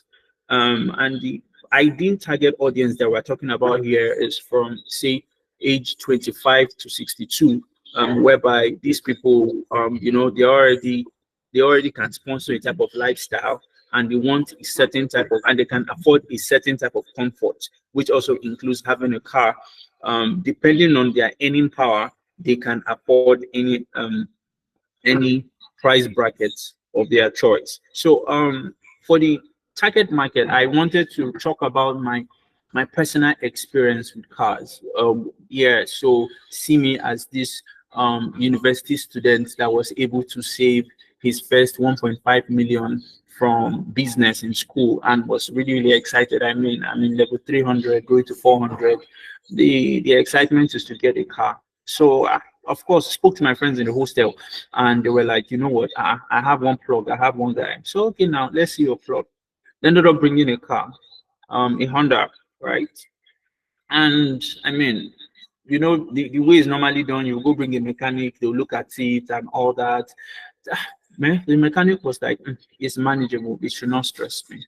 I was excited, paid money immediately, and the first week, second week, I just started to realize that it's one thing to have money to buy cars, another thing to buy fuel. Then the car started developing issues and all that. Then guys started telling me, the amount I bought it, don't I know that the car, so it was a whole experience. At the end of the day, I think I packed it for a while, then ended up selling it for probably maybe around 900 or 950. Let them just push it out as scrap. Right, and it was a bad experience. By year 5, I no longer had a car because the stress, it was no longer making sense. One time you're driving, the other time is broken down and all that. And it was a sore experience because in between all that, I did not enjoy the car. So, and that is just me. So you can imagine the number of people that are also experiencing this in the Nigerian space, and it becomes more interesting. So let me just quickly touch all the other problems that people face. So like what I said here, why stress it when you can buckle it? Because there's the stress of paperwork. You need to get your vehicle registration, certificate, roadworthiness, your vehicle license, the customs clearance if you're importing or bringing outside the country, change of ownership, and all those paperwork, your car insurance. And there's also the problem of scam artists that want to cheat you because the person actually cheated me, gave me a bad car. The time space for when you get the car, the experience is terrible. Let's not talk about park mechanics. Let's not talk about accidented cars that people also sell to people that are not well learned. Let's talk about poor transportation services, whereby those they call them firewall, the local name here. And then let's talk about trust issue. My heart, I was scarred, and the way I approach cars, anytime anybody say, oh, they want to get a car, I'm like, I don't trust these people. So with that kind of experience for myself and what so many other people have experienced, it's a sad one for such a Nigerian space that has so much potential, right? And right about now, I will just talk about the solution that I'm bringing in. And the key question that I was asking myself all these years is, why not let the expert handle it? Why didn't I go to an expert, right, that would then bring this, that would then just solve it for me, and I don't have to stress and all that. So the whole idea of or the experience that people should enjoy should be the ease of getting a car that you're paying for and you're getting the worth for that car. So I mean, professionals should actually give you the best advice. I know that I'm just going with the experience that I have and going to do what I don't know. So many people have years of experience in this, and I, just because I have some money on me, I just want to go buy a car. So what is a product vision? The product vision here is actually aimed at cutting costs for people, to eliminate the stress and they'll have to go through to get their cars, and that trust where you cannot trust somebody, or you're contemplating, you're not sure if you can trust them. So at the end of the day, this the product vision is to ensure that people can trust somebody with getting their car for them without them being stressed up, or car care services also. So now let's talk about the product itself. Buckle is an auto tech solution that saves you from the stress of paperwork, even the fear that you could be dealing with fraudsters. You don't have to worry about that because it's a verified platform. And there are also care car services that you can adopt. You can also get from the platform, just like extra services by the side. So in a quick summary, it helps you cut costs. It helps you eliminate the stress, the hassle of getting your paperwork, while somebody can do that for you. And then you can trust them and they are reliable. So if the platform is telling you that you will get your car in 2 months, it will be done in 2 months. If they tell you it's going to be done in 2 weeks, you're going to get your your papers in 2 weeks, or the particular service that you actually ordered for. And the unique selling point, really, the tagline is zero stress, just buckle it. Just buckle it, because you don't deserve the stress. So let's talk about the existing competition. We have legit cars, the verified cars. So and it's part of the service I'm looking at here is also one. Probably in the future there could be a partnership, but right now they are competitors and they've been in the market space for a while, so people have trusted them a while. Then there's Car 45. They are also visible in their niche market. And then there's Jumia, because of the platform which they've done so much publicity on and invested in. So those are competitors that will prove as a challenge. However, because of the unique solution that is being introduced into the market, I'm very, very sure that we'll be able to push that, and the new features that are going to come into. Let's quickly take a deep dive on some of the features. So the onboarding, the sign in, and so because the Boko app is an auto it's an auto tech product. It's going to have really, really good aesthetics. It's going to have very, very good experience for the mobile app.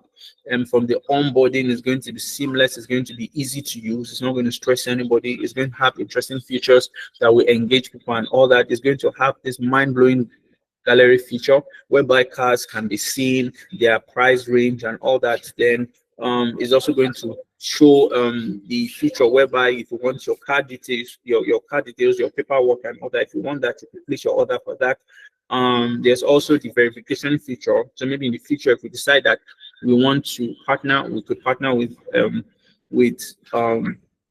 Verify, for example, or we could with a verification company, or we could create our own solution ourselves, so that ultimately we're able to reduce cost. Then there's a payment feature. We're going to make it seamless, transfer options, card options, wallet options, Bitcoin and all that, to be convenient for different clients. Then we're going to have a space for testimonials, so different people talk about their experiences. And then we have car care services. So the car care services would actually have, it's like this seamless functionality whereby people can order for car care services. They can see profiles of the verified people that will offer those services. So if it's car wash, if it's verified mechanics, if it's chauffeurs that are well trained and they are certified, right? So they are not fraudsters, and it's a brand that one can trust. So the impact of the product. So first off, with this kind of groundbreaking solution, first off is going to increase trust, whereby somebody can, from the comfort of their home, place an order for a car, and they are rest assured that it's going to come to them in the agreed time, no stories, right? It's going to also boost the economy because people will be able to buy more cars. The fear of not wanting to be cheated, right, has made people to decide not to buy cars, right? Because they've heard different stories from different people and the experiences are really, really bad. And then more updated verification systems that is more comfy. And then of course it also provides jobs for the car services, right?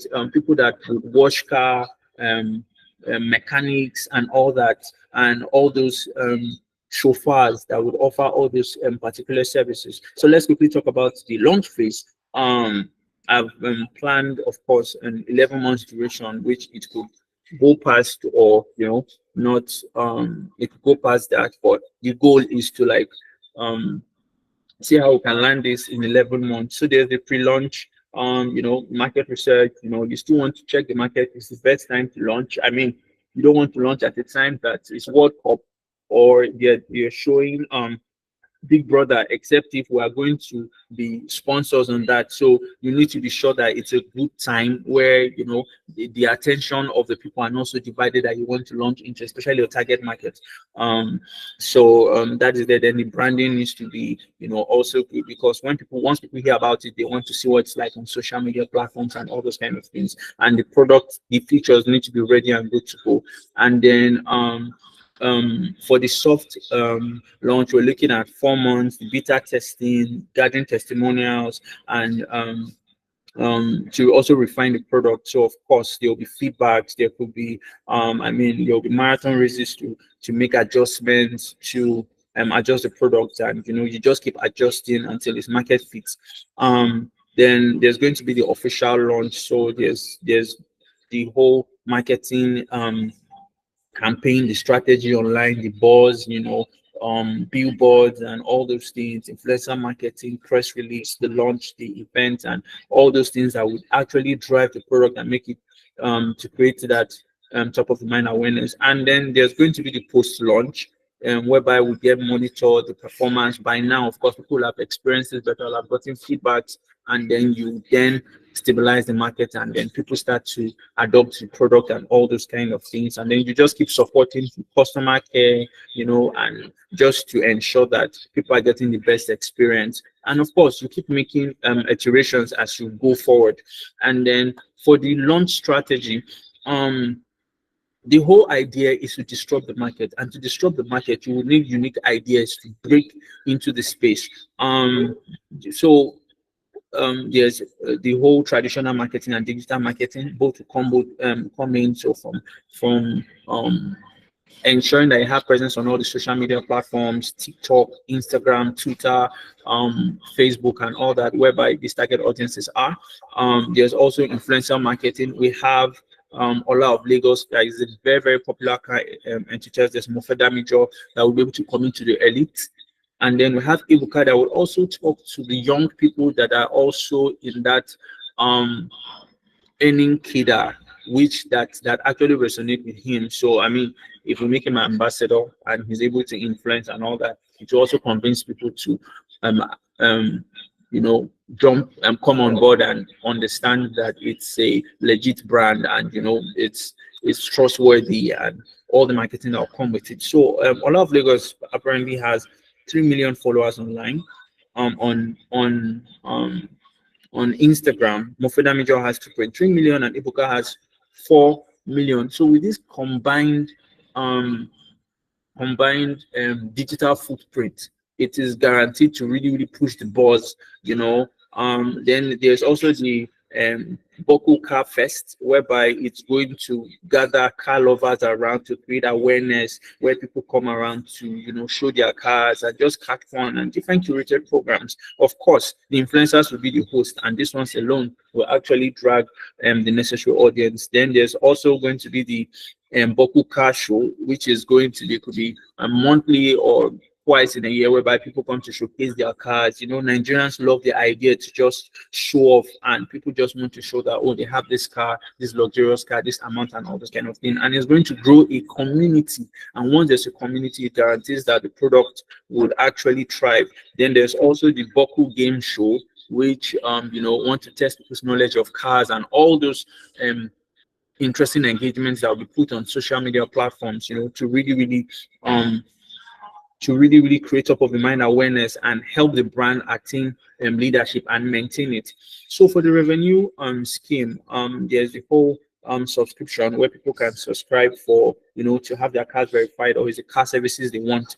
Then there's partnership with brands and vendors that could maybe want to, you know, um that could want to showcase or partner. And then sponsorships too can come in for also events they want to support. Then there are paid events, car shows that people would also want to, you know, have their booths, or also want to showcase maybe car parts or something. And then there's also social media platforms that we use to, you know, make revenue, whereby these shows are put on platforms like YouTube, and is able to earn.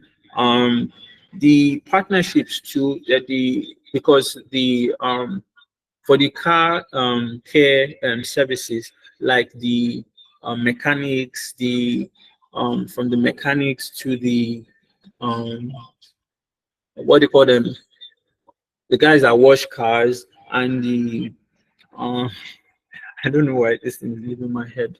And basically all the guys that offer car services, of course, they'll be paid for their services. So thereby it gets to empower people. It gets to empower people. People get to earn from that, and then the platform also is able to thrive. So in quick summary, just remember to buckle it, and come for the easier option. Just buckle it. Thank you so much. Thank you. Thank you, Emmanuel. Okay, Lara. Yeah, thank you, Emmanuel. So that was a really good presentation. But I feel like there was like a little contradiction. I don't know if that's the best way to put it. At the beginning of your presentation, you talked about like the luxury car market, and you also mentioned in your marketing strategy um organizing like car races, sort of people that would like to show off their luxury cars. But also when you were defining the problem, your the problem that you also experienced, you were buying a used car, right? And you there was no way to verify the condition of the car. You didn't know that it was not a good car to buy. That really contradicts, because you're talking about luxury cars, now you're talking about buying used cars, right? So maybe you need to like define exactly your target market, or the kind of solution that you are really offering. I also like the added service that you offer, where people can get access to like service providers, mechanics, rewire, and all those stuff. Because there are actually platforms that do that just separately. But I'm always big on being able to do like many things on one app. Nobody wants to be downloading multiple apps for multiple services when we can have all of them in one place. So that's a good selling point and advantage that you have over your competitors. So I think that's basically it. That contradiction between you talking about luxury, and then also the platform that helps people verify cars before they buy. I don't think anyone needs to verify a luxury car. It's most likely going to be maybe a new one or something. And also the problem that you describe also contradicts that part of your presentation. Thank you. Okay. Can I say something, or? Oh yes, go ahead, go ahead. Okay. So I totally understand. I appreciate the feedback, but I think what happened was that I crunched a number of problems at once. And so because of that, it looked like at one point I was only focused on luxurious cars, and then I was also focused on, you know, regular cars. So the way the platform is, in as much as people are going to order for, because that's why there's a gallery, right? There's a gallery for you to come to pick the type of car you can afford. So of course, and I'll also let you know that there are actually luxurious cars that people steal, that people get and sell for cheaper prices than the original one, like vintage cars and all that that could have car issues.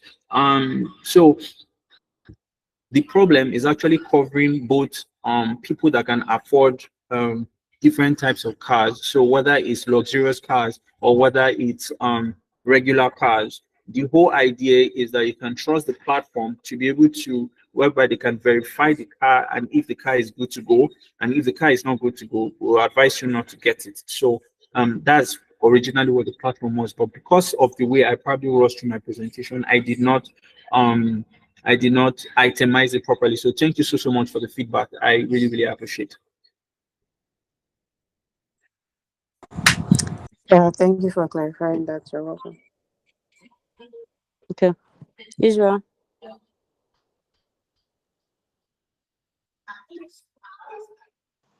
Okay, so I already gave my feedback on, I mean, for the, should I say the personnel? So it was easier to understand for the fact that you could relate this back to yourself, and we could see from a single angle who you are actually looking to solve a problem for and what the problem exactly is. So I think that provided a lot of clarity on who you're looking to solve the problems for.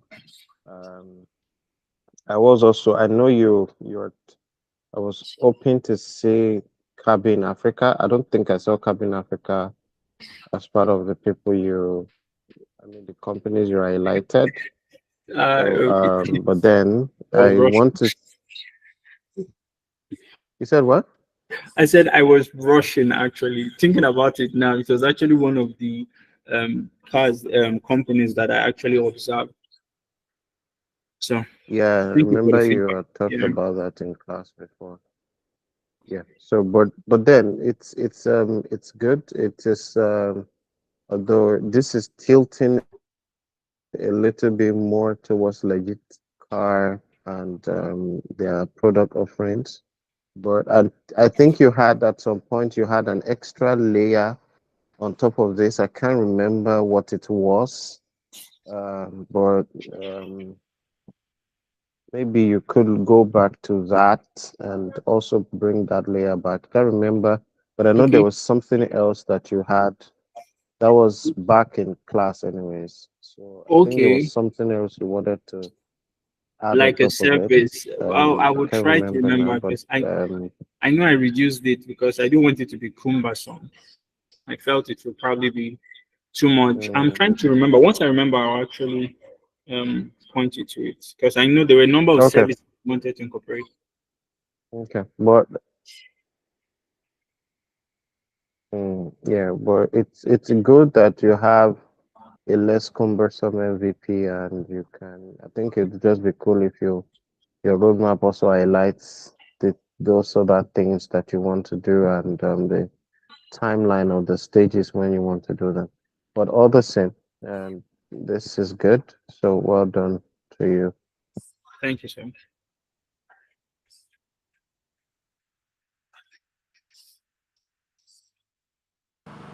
Awesome. Awesome. Um, well done, Emmanuel. This is really good. Okay. Both of Malara and Israel have said it. I don't really have any feedback for you, but I'm super excited about I'm super impressed with this particular presentation that was made. So well done. Thank you so much. You're welcome. Okay, so you can stop sharing your screen now. We've Yes. come to that. I think everyone is presented. That's really good. So we've been on this since 7. Wow. Thank you very much, Amalara, for staying this long. We were not expecting that this would take this long, but fortunately it did. And thank you very much for giving us 3 hours of your time. It's not easy. I can't imagine, you must be tired already, and your feedbacks are still detailed. Your feedbacks um are still detailed and structured. Thank you very much. Really appreciate it. And well done to every single person here as well. Um you've spent 8 weeks learning, 8 weeks learning a course, and in as much as our feedbacks and comments might seem like, oh, we are, you know I don't know, but I'm just trying to let you know that every feedback that you've gotten are basically to ensure that you you do the right thing, and it will just help you in the next part, in the next stage of your career. Because when you would be working in a company as a PM, be it as an intern or as a lead PM, right? So possibility that Israel would not be on the call, would not be there, Omalara would not be there, I wouldn't be there, and you might not have your peers as well there. So, but definitely, but the community is still there, so you can always still ask your questions and seek for clarity where you need it. But today's presentation is just to give you first-hand experience on how a a product manager would actually present the work, because um when you're presenting in your with your stakeholders, this is basically what most of them would ask you questions, and you have to be able to defend and show to them that what the product strategy that you're coming up with is something that is going to be profitable. So that is why we had to ensure that we had Omolara, who is also a co-founder and is very, very experienced in this. So she can also ask you questions and give you our own perspective as a founder, right? So, and kudos to everyone, and congratulations on getting to the final stage of your learning. So, we've come to the end, but I want to just, have Malara to just give a final piece of advice to every single person here, and then Israel would also do the same, and then we can call it a wrap. So, Malara, please, your final piece of advice to the new PMs. Yeah, thank you very much. Thank you for having me. Really interesting product. Well done to everybody. My final advice would just be to take the feedback and just improve, and also keep learning. Find a community to join. That would really help you grow. And also, don't stop at this particular product that you come up with. Like, you can also still go ahead to develop other products and just do the same thing, explore other industries. You've done auto, you've done skincare, explore other industries, fintech, social commerce, all of that, and try to come up with like a hypothetical product like this, and just come up with marketing strategies, and for the PMs as well, like product roadmaps, features, and all of that. Yeah, and I wish you all the best. Okay, Israel.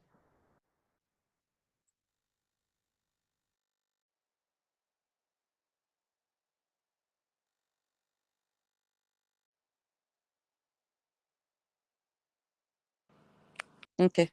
Guess Israel is having network issues. But for me, my final piece of advice to everyone here is don't stop learning, just like what Omalara said. Don't stop learning. The learning is something that should be a part of your culture on a daily basis, right? Don't stop learning. Um Find opportunities to learn from community, just like Omalara said. Find opportunity to learn from your colleagues.